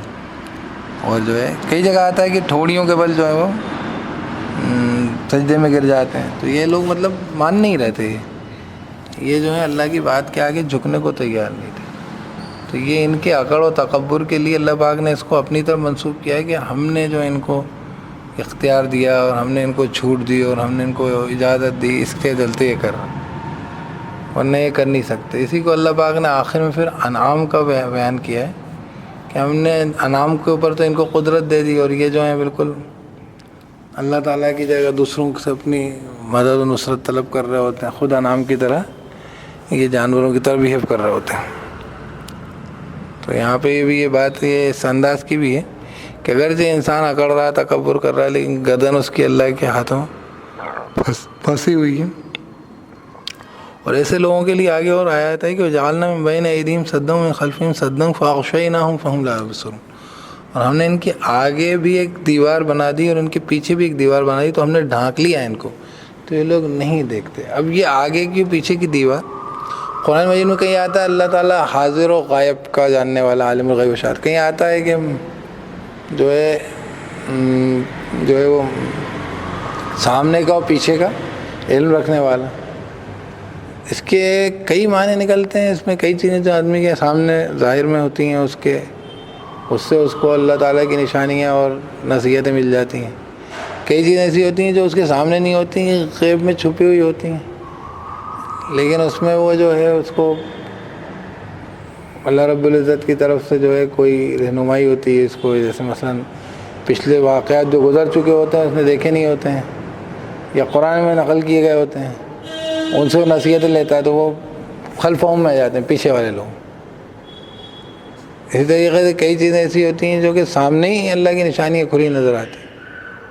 اور کئی چیزیں ایسی ہوتی ہیں جو چھپی ہوئی ایک دم انسان کو احساس ہوتا ہے کچھ چیز جو ہے وہ کوئی غائبانہ اس کے ساتھ معاملہ اچھا ہے برا ہو رہا ہے۔ تو ایسے لوگ جو اللہ کو پہچانتے ہیں وہ سامنے اور پیچھے ان نشانیوں کو دیکھ کر وہ اللہ سے جڑ جاتے ہیں۔ جو دوسرے ہوتے ہیں وہ ایسے ہوتے ہیں جن کے آگے دیوار عائد رہتی ہے، جو نہ سامنے کی نشانیاں دیکھ پاتے ہیں نہ پچھلی نشانیوں سے، نہ خود کے تجربے میں کوئی چیز ان کے ہو پاتی ہے، نہ کوئی پچھلے قصے واقعات اور تذکیر سے، پچھلے اللہ تعالیٰ کے فیصلوں کے نتائج سے، تو کچھ بھی ان کے لیے دونوں طرف سے دیوار ہے۔ اچھا، یہی چیز جو ہے آگے بھی آئے گی، وَإِذَا قِيلَ لَهُمُ اتَّقُوا مَا بَيْنَ أَيْدِيكُمْ۔ اب یہ جب سورہ یاسین جو میں نے کہا تھا نا کہ وہ پوری جو ہے دل جو ہے اس کی دھڑکن جو ہے وہ سارے روم رگ و ریشے میں انسان کے جسم کی ہر اس کو، یہاں تک کہ بالوں کو بھی میں نے کہا، ناخنوں کو، کیونکہ ناخن جو ہوتے ہیں نا اس کا بھی پروٹین ہے، وہ ناخن کا اس کا جو ہے وہ سب وہ اس کا پیچھے سے جو ہے سپلائی لائن جو ہے وہ خون کے ذریعے، یہ سمجھ لیے ہڈیوں کی تقویت ہے۔ اسی لیے زندہ انسان کی ہڈیاں گھلتی ہیں، مرے ہوئے کی نہیں گھلیں گی، کیونکہ زندہ انسان کی ہڈیوں میں سے کیلشیم خون کے اندر، اور اسی طریقے سے جب اس کی قوت قوی ہو رہا ہو تو ہڈیوں کو کیلشیم بڑھانے کا کام وہ خون ہی کرتا ہے، لیکن جب مر گیا تو اس کے بعد جو ہے وہ اب یہ نہیں ہو سکتا۔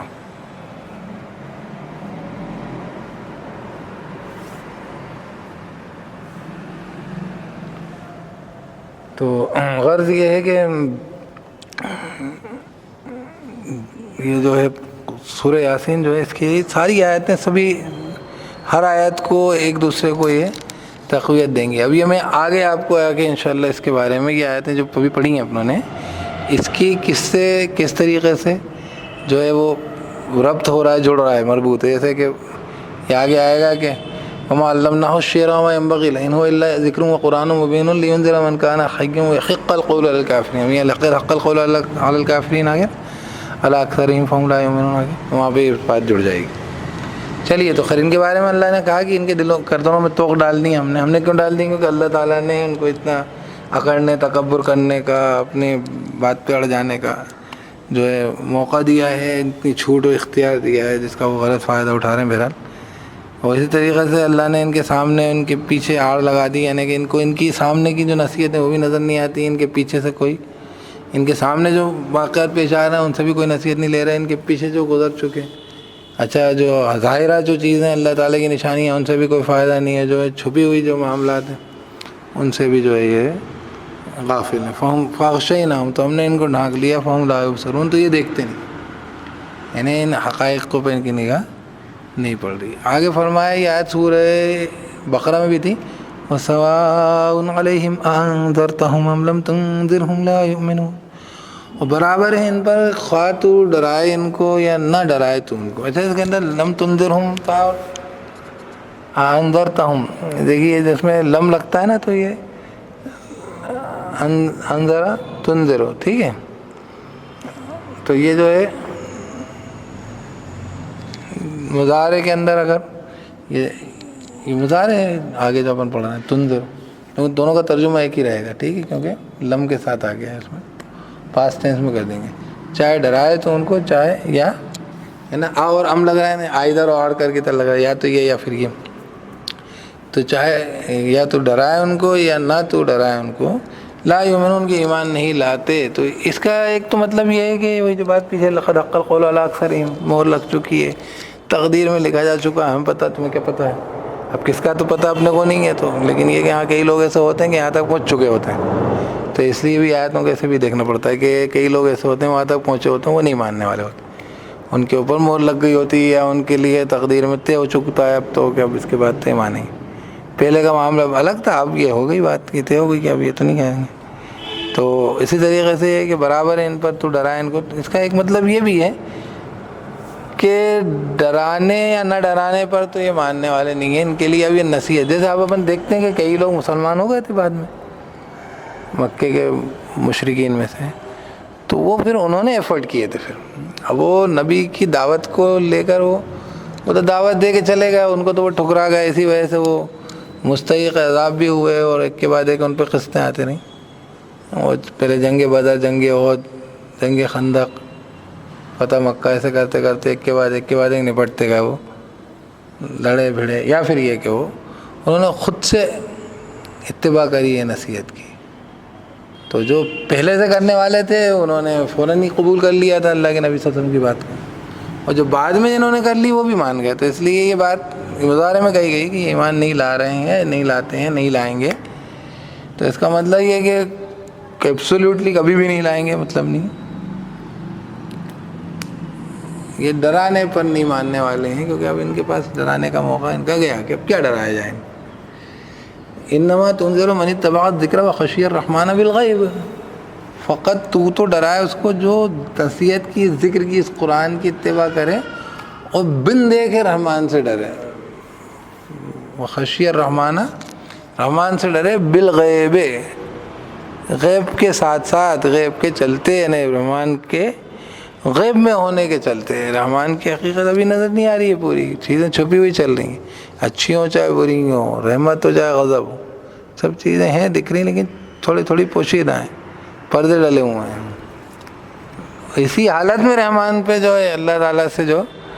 ڈرتا ہے اور اللہ کی طرف سے جو ذکر، جو یاد دہانی اور نصیحتیں آ جاتی ہیں. اس میں دو باتیں ہیں، ایک تو یہ کہ نصیحت کئی بار بہت پرومیننٹلی نظر آ جاتی ہے اور عمومی طور پر غیب میں معاملہ چلتا رہتا ہے اللہ کا، رحمت کا ہو چاہے غضب کا ہو، ٹھیک ہے. اور کہیں کہیں نصیحت آ جاتی ہے. اس طریقے سے ذکر کے اندر سب سے بڑی بات ہے کہ قرآن کی اتباع کر لے انسان. تو یہ تو لکھا ہی ہوا ہے، ہمیشہ کے لیے لکھا ہوا ہے. لیکن کئی بار یاد دہانی کے لیے کوئی چیزیں بھی اس کے سامنے اللہ تعالیٰ کی طرف سے ایسی کوئی واقعات پیش آتے ہیں کہ اللہ رب العزت کو چیتا دیتا ہے، جگہ دیتا ہے. تو جو ایسے لوگ ہوتے ہیں جو قرآن کی یا اس طریقے کی تذکیر کی، اس طریقے کی یاد دہانی کی اتباع کر لیتے ہیں اور باقی رحمان سے، اس کی غیب میں چلتے اس سے ڈر رہے ہوتے ہیں، تو وہ بات مان لیتے تھے کس کی. تو بولے کہ فقط تو نذیر تنذرا، تو ڈراتا ہے، اسی کو ڈرا سکتا ہے، ڈرا رہا ہے جو اتباع کرے. یعنی کہ یہ زیادہ تر لوگ ماننے کے تو نہیں ہیں. اس سے تو وہی بات ہوئی کہ اکثر لوگ جو ہیں وہ تو خالی یہ ہوتا ہے کہ ان کو آپ سمجھا دیتے ہو، بس مانتے نہیں ہیں. جن میں ذرا سی اپنے میں شرافت ہوتی ہے وہ شریف ہوتے ہیں، اور ان کے لیے اللہ نے ایک قرآن بھیج دیا ہوتا ہے کہ بھئی تم شریف ہو، تم کو چاہیے نہیں کہ تم غلطی پہ چلے جاؤ، تم دوزخ میں پڑ جاؤ، تم نقصان پا جاؤ. وہ اپنے آپ میں شریف تھے، ان کو اللہ نے کہیں سے ٹیکا لگا کہ یہ دے دیا، تھے وہ خود ہی شریف. تو اصل تو یہ دنیا جو ہے امتحان ہے اچھے بروں کا، اور اچھے اچھے ہیں اور برے برے ہیں. لیکن یہ ہے کہ قرآن، اللہ کی نصیحت، اللہ کی ہدایت، اللہ کی طرف سے یہ وحی، یہ اچھے انسان کو اس کے اچھے ہونے کی گارنٹی دے دیتی ہے، اس کی کامیابی کی گارنٹی دیتی ہے، اور برے آدمی کے بارے میں طے کر دیتی ہے کہ تو برے ہی دیکھ. اللہ تعالیٰ نے الگ سے بھی سمجھایا تھا تو یہ ماننے کو تو یاد نہیں تھا. یعنی اس میں ذرا سی بھی کہیں پہ خود میں اچھائی ہوتی تو جلدی سے پکڑ لیتا کہ ہاں، میں یہ سوچتا ہی تھا کہ ہاں یہ صحیح ہے، اور ایک دم سے اللہ کی بات اس کے سامنے آ گئی، بات ہو گئی. دیکھنا تقریر کی لذت، وہ دیکھنا تقریر کی لذت کہ دل نے کہا دیکھنا تقریر کی لذت کیا ہے، وہ شعر پڑھتے تھے ڈاکٹر اسرار احمد صاحب پڑھتے تھے، سنا ہے میں نے ان کے منہ سے، دیکھنا تقریر کی لذت۔ اس نے کہا میں نے یہ جانا کہ گویا یہی میرے دل میں ہے،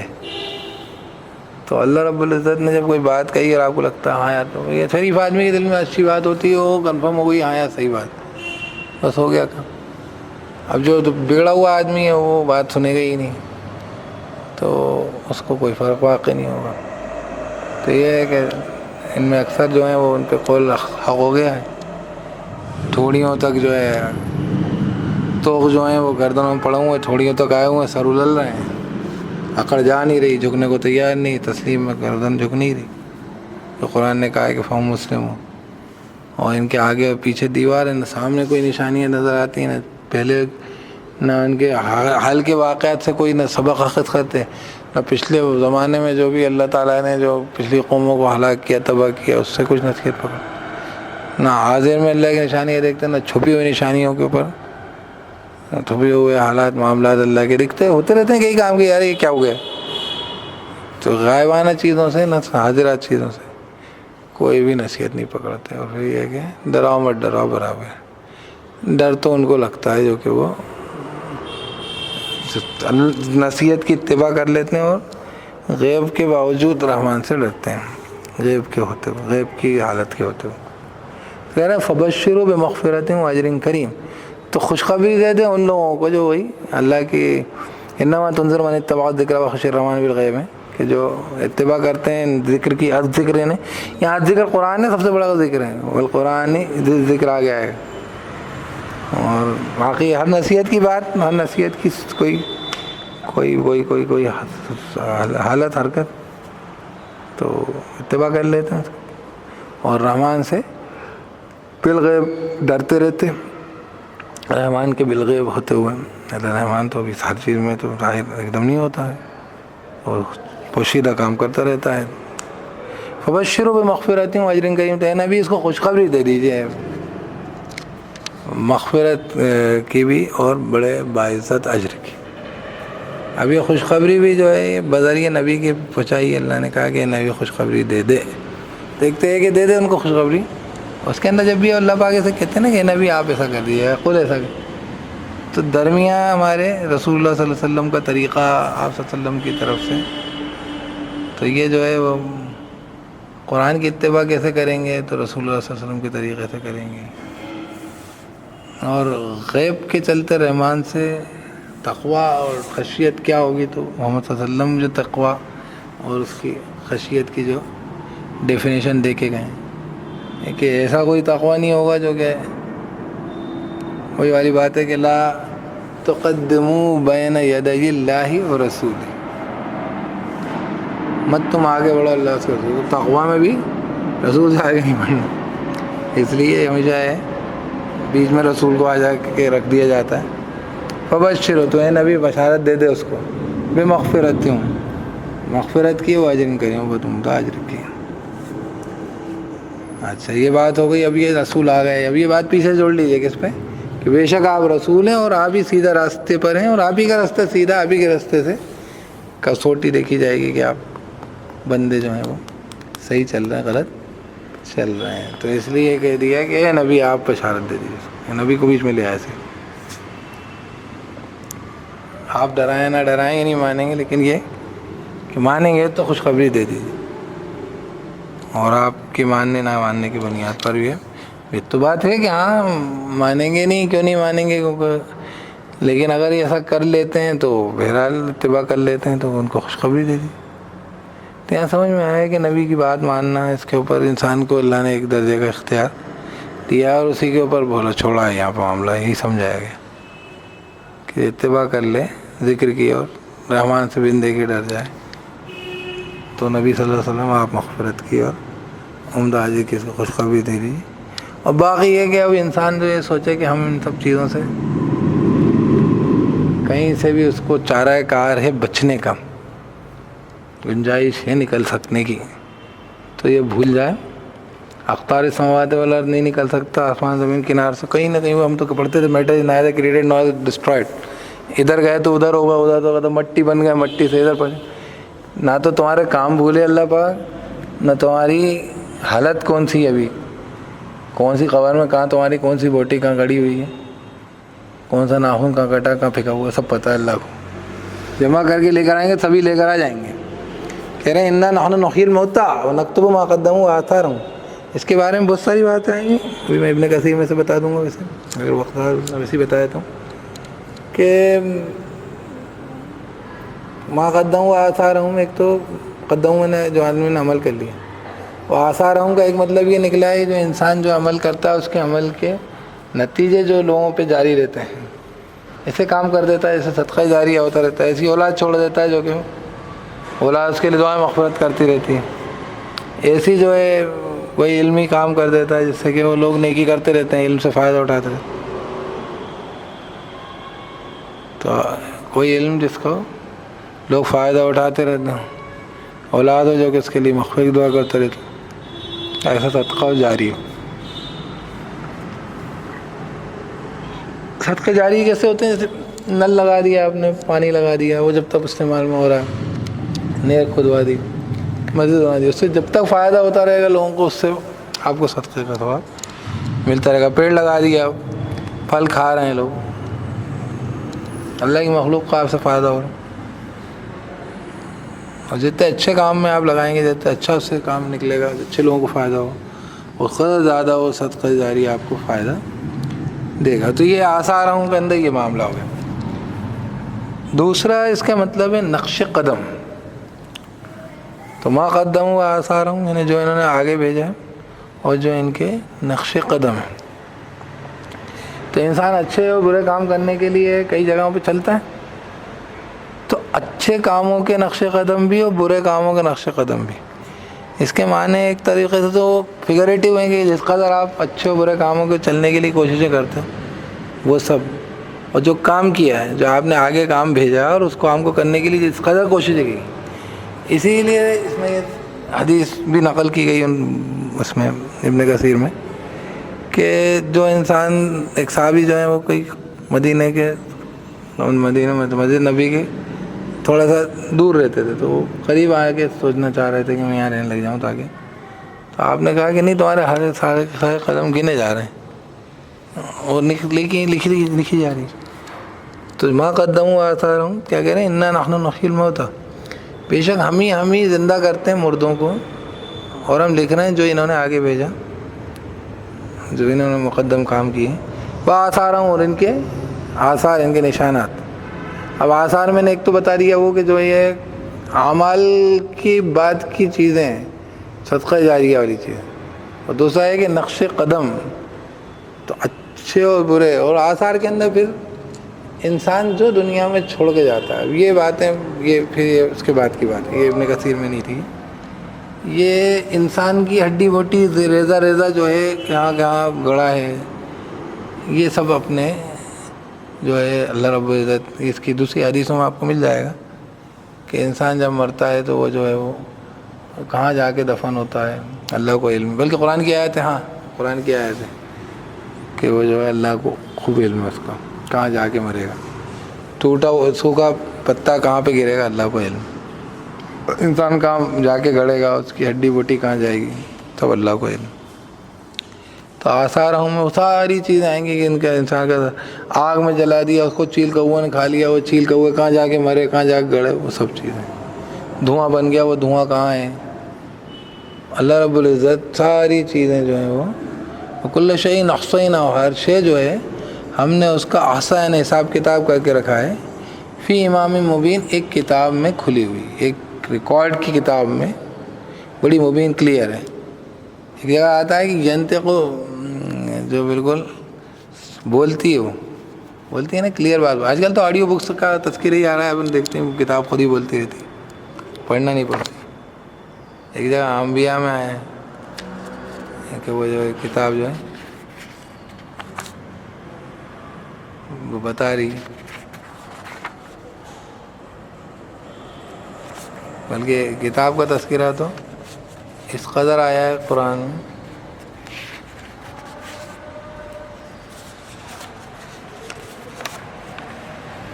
لگا ہاذا کتاب ینطق،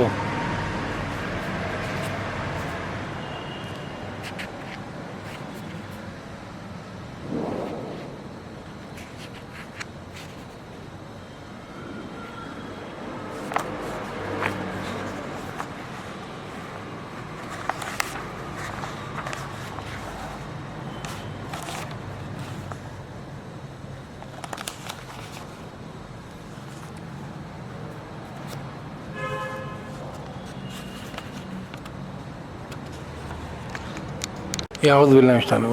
مومنون میں، انبیاء میں نہیں، وہ اصل وہی 18 پارہ 17 پارہ 18 پارہ میں تو کیا کہہ رہے ہیں، ولدینا کتاب ینطق بالحق وہم لا یظلمون، ہمارے پاس ایک کتاب ہے جو کہ حق بات بولتی ہے، بالکل صاف بولتی ہے۔ سورہ جاسیہ کے اندر بھی اس طریقے کی آیت آئے گی کہ ہر ایک جو اس کی کتاب بلایا جائے، گھٹنوں کے بل ہوں گے وہ۔ تو خیر بہرحال اللہ رب العزت کے پاس کتاب ہے جس کے اندر ہر چیز پر کی واضح طور پہ لکھی ہوئی ہے۔ احصینا، احصا کرنا ہے نہیں کسی چیز کا حساب کتاب رکھنا، احصینا ہو، ہم نے حساب کتاب رکھا ہے اس کا ایک کھلی ہوئی کتاب میں۔ ایک تو یہ بات، یہ تو نامہ عمل کے بارے میں بات ہو رہی ہے، ٹھیک ہے۔ اللہ تعالیٰ زندہ کرتا ہے مردوں کو، ہر مردہ چیز اللہ نے زندہ کری ہے، کرتا ہے، کر رہا ہے، کرتا رہے گا۔ اچھا ایک چیز دوسری اس میں تبدیل ہوتی جاتی ہے، اور ایک چیز کی موت دوسری چیز کی زندگی بنتی جاتی ہے۔ تو نخیل موتا کے اندر ایک بات تو یہ ہے کہ ایک چیز بالکل ختم تھی، اس کو حیات دیتے جا رہے ہیں اللہ پاک،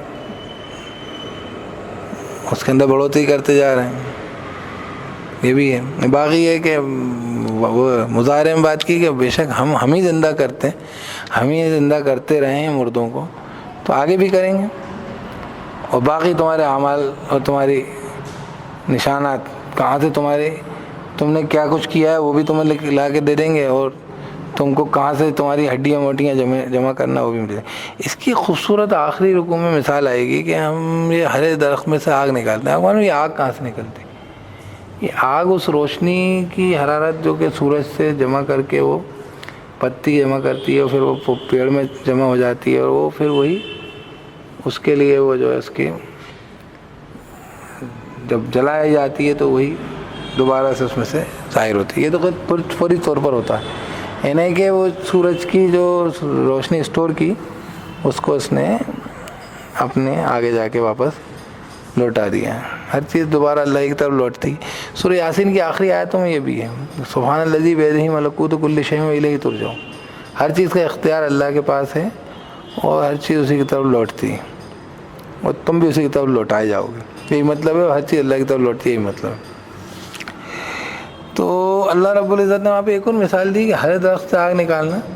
اس کو اور توجہ دے کے دیکھیں تو اللہ رب العزت نے جو برسوں پہلے یہ سورج کی روشنی جو ہے جمع کری انہوں نے پتیوں نے، اور اس کے بعد یہ جو پودے بن گئے، اس کے بعد جو یہ سارے کے سارے بڑی بڑی کھائیاں، اور ان سب کے اندر یہ دفن ہو گیا، یہ سارے کے سارا ونسپتی، سارا سبزہ، پھر اس کو کھانے والے جانور وغیرہ بھی، پھر ہزاروں لاکھوں سالوں کے بعد یہ جو ہے پیٹرول اور نیچرل گیس کے شکل میں ظاہر ہوا، اور پھر اس کے اندر آگ لگائی تو پھر ان میں روشنی آ گئی، پھر وہی جو حرارت برسوں کروڑوں سالوں پہلے۔ تو اس سے یہ سمجھ میں آتا ہے کہ وقت کتنا ہی بیت کیوں نہ جائے، وہ جو چیزوں کی حقائق رہتے ہیں وہ اپنے نتائج ضرور دیتے ہیں، ہر چیز کی جو سچائیاں رہتی ہیں وہ اپنے رزلٹس باغ میں لے کر آتی ہیں، کبھی نہ کبھی معلوم ہو جائے گا آپ نے کیا کرا تھا۔ تو اس لیے آپ ان سب چیزوں کو دیکھ کے ذرا اپنے کارناموں کے بارے میں بھی دھیان دیں کہ وہ بھی کبھی نہ کبھی ظاہر ہو جائیں گے کیا کچھ کرا تھا۔ تو کہہ رہے ہیں کہ ہم ہی زندہ کرتے ہیں مردوں کو بھی زندہ کر دیں گے، ابھی بھی تو ہم نے کیا ہے۔ یہ سوال بھی آخری آئے رکوع میں اس کا جواب بھی آیا ہے، قل یحییھا الذی انشأھا اول مرہ، وہی کرے گا اس نے پہلی مرتبہ بھی تو کیا ہے۔ اپنے آپ اگر کوئی چیز ہوئی ہوتی تو پھر بات تھی، اگر اللہ نے کی ہے تو پھر وہ دوبارہ کر سکتا ہے۔ اور پھر جو ہے یہ بات بھی ہے کہ جب ہر چیز کا وہ حساب کتاب رکھتا ہے تو ان کاموں کا جو تم نے زمین کی پشت پہ کر دی ہے، کر گزرے، ان کا حساب اس کے پاس کیوں نہ ہوگا، اور کیوں اس کا جواب و نتیجہ وہ نہ دے گا۔ تو یہ ساری چیزیں جو ہیں بالکل انسان کے ایمان و یقین کو صحیح کر دینے والی ہیں۔ زندہ اللہ ہی نے تو کیا ہے پہلے بھی، تو دوبارہ بھی کر سکتا ہے۔ دوسری بات یہ کہ یہ جو ہے انسان کے جو ہے ما قدم و آثاروں جو اس نے آگے اپنے کارنامے بھیج دیے ہیں اعمال، اور جو اس نے نشانات چھوڑ دیے ہیں وہ سب کے سب جو ہیں اللہ تعالیٰ ان کو درج کرتا ہے، نوٹ کرتا ہے۔ اچھا اس کے لیے کچھ دنیاوی طور پہ میں کچھ باتیں بتلا دوں آپ کو، مثالیں کہ انسان جو ہے وہ جو بھی آگے کرتا ہے، کہیں نہ کہیں آپ نے سنا ہے، دیکھا ہے کہ وہ کبھی نہ کبھی اس کے آگے آ جاتا ہے، دنیا میں آ جاتا ہے، آخرت کی بہت بات کی بات ہے۔ وہ تو آئے گا ہی آئے گا، کیونکہ تو ہمارے یقین ہے کہ دنیا میں آ جاتا ہے کہ یہ دنیا میں یہ چیزیں ہوتی ہی اس لیے، جو دنیا میں جیسی کرنی ویسے بننی ہو جاتا ہے، برے کام کا نتیجہ آدمی کے سامنے آ جاتا ہے، تو یہ ہوتا ہی اس لیے کہ آپ سمجھ لیں کہ ہم آپ کے کاموں کو نوٹ کر رہے ہیں، ہم آپ کو کھینچ کے دکھائیں گے، سب کچھ کھینچ لائیں گے ہم آپ کو۔ اسی طریقے سے آپ نے دیکھا ہوگا کہ جو ڈیٹیکٹیوز جو پڑتال کرتے ہیں، انویسٹیگیشن کرتے ہیں کسی بھی چور مجرم کی، پولیس کا انویسٹیگیشن ڈپارٹمنٹ، تو وہ اسی بنیاد پہ کرتا ہے کہ انسان کہیں نہ کہیں اپنے آثار چھوڑتا ہے، اپنے کیے کے نشانات چھوڑتا ہے، تو وہ رہتے ہیں نشانات۔ تو جب دنیا میں ہی آدمی کیے کے نشانات اس کو اس کی حقیقت تک پہنچا دیتے ہیں، اس طریقے سے ہر ایک انسان نے جو بھی کام کیا ہوتا ہے وہ کام اس کے لیے آڑے آ جاتا ہے، دیکھتے ہیں کہ یار اس نے سے برائی کا نتیجہ برا بھوگا ہے اس نے۔ تو یہ ہمارے لیے یہ اللہ رب العزت کی وہ نشانی ہے جو دنیا میں وہ ہمیں دکھلاتا رہتا ہے کہ دیکھو یہ تم نے تمہارے آگے کام کیے تھے، یہ کام تمہارے سامنے آ رہے ہیں، یہ تم نے اپنے نشانات چھوڑے تھے، یہ نشانات نظر آ گئے، یہ تم پکڑا گئے۔ تو ایسے ہی بھائی ہم جو ہے آخرت میں بھی ایسی جو ہم نے آگے کام کیے ہیں وہ ہمارے کام ہمیں اچھا برا نتیجہ دیں گے، اور جو ہمارے نشانات ہیں وہ نشانات ہمارے نظر آ جائیں گے، اور یہ ہم کامیابی کا معاملہ پا جائیں گے، یا اللہ نہ کرے تو پکڑا جائیں گے۔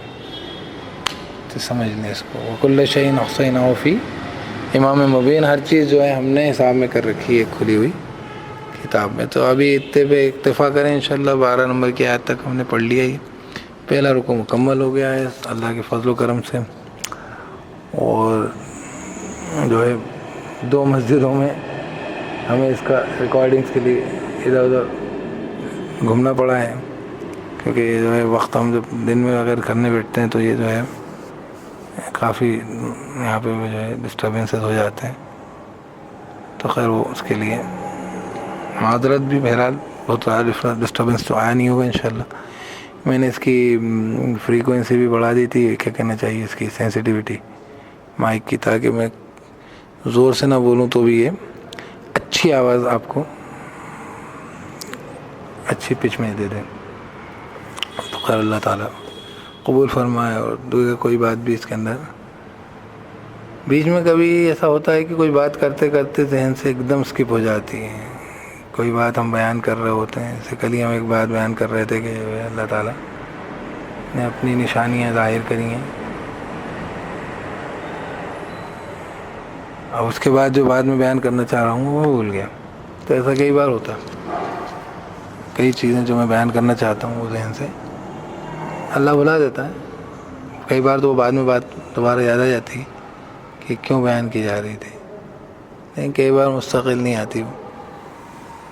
تو ایسا بھی کوئی چیز ایسی کوئی جب کسی کے ذہن میں آ جائے تو وہ سوال جواب کے ذریعے مجھ تک پہنچا دے کہ یعنی آپ یہ بات بیان کر رہے تھے یا آپ نے چھوڑ دی۔ کئی بار میں آگے بیان کر دیتا ہوں اس کو، یہ بات ہے اللہ خود پہنچا دیتا ہے وہاں تک، لیکن کئی بار ایسا ہو سکتا ہے، ممکن ہے۔ تو اس کے لیے کہ انشاءاللہ اس کو ڈھونڈیں گے اپن کیا بات کر رہے تھے، تو وہ پوچھ لیں باقاعدہ، اور میں یوٹیوب کے لوگوں کے لیے بھی بتا دیا، میں اکثر اپنا وہ یہ ہم نے آیت نمبر 5 سے 12 تک آج ہم نے پڑھا ہے، اس کو 4 آیتوں تک کل پڑھا تھا۔ یوٹیوب کے ذریعے جو لوگ سنتے ہیں تو ان کے لیے جو ہے وہ ای میل ایڈریس رضوان خان پٹھان RIZWAN.KHAN.PATHAN PATHAN، ٹھیک ہے، R for rabbit, I for Islam, Z for zebra, W for watch, A for apple ہے نا، N for nest، پھر Khan KHAN Khan, K for kite، H for horse hospital،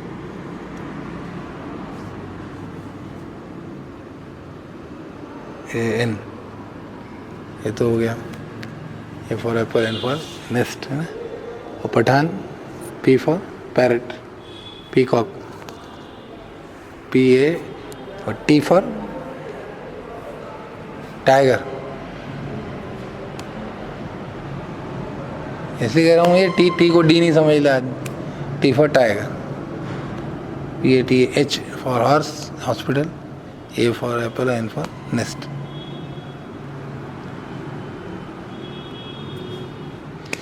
تو رضوان خان پٹھان ہے نا @gmail.com. تو یہ ہو گئی. میں پیچھے ہی بتاتا رہتا ہوں تاکہ آپ لوگوں کو ضرورت پیش آئے تو کوئی ویسے. اور بیچ میں بھی ہم انفارمیشن ہمیں اس میں ہم اپڈیٹ بھی کرتے رہتے ہیں. گرامیٹیکلی بھی جو ہے اس کے اندر ہم جو الفاظ نہیں آتے ہیں وہ بتا چکے ہیں. امام کا مطلب یہاں پہ ہاں یہ بتلا دوں میں پھر دعا کر لیتا ہوں. احصا ہی نہ ہو, احصا کہتے ہیں کہ اس چیز کو حساب میں رکھنا. امام مبین, امام یعنی گائیڈ بک ہوتی ہے. امام گائیڈ کرنے کے لیے بولتے ہیں نا. امام جو ہوتا ہے لیڈر ہوتا ہے, گائیڈ ہوتا ہے, اس کے پیچھے آدمی چلتا ہے. امہ بھی اس سے بنتا ہے, امہ ماں کو کہتے ہیں. تو امام گائیڈ بک کو کہتے ہیں. ٹھیک ہے, تو کھلی ہوئی کتاب میں لکھا ہوا انسان کے نام عمل کے لیے امام لفظ آیا یہاں پر آیا ہے. ٹھیک ہے, اور باقی تو لفظ ہمارے یہاں پر پہلے سے استعمال کرتے آ رہے ہیں. نحیی یحیی موتا, الموتا مردے, نکتب و کتب ہے لکھنا. ٹھیک ہے, آثار ہیں نا نشان. ٹھیک, تو بہرحال اللہ رب العزت ہمارے لیے جو ہے ہماری آگے کے سارے جو ہمارے مقدمہ جو ہم نے آگے بھیج دیا ہے, وہ جو ہمارے آثار چھوٹتے چلے جا رہے ہیں, اللہ تعالیٰ ان کے ذریعے ہمیں دنیا آخرت کی خیر میسر کرے, اور شر سے اللہ تعالیٰ حفاظت فرمائے, اور جو اب تک غلطیاں کر چکے اللہ ان کے لیے درگزر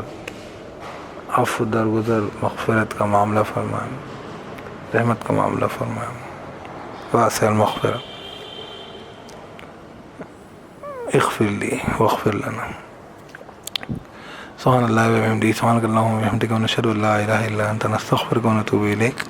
سبحان ربک رب العزة عما یصفون, وسلام علی المرسلین, والحمد للہ رب العالمین.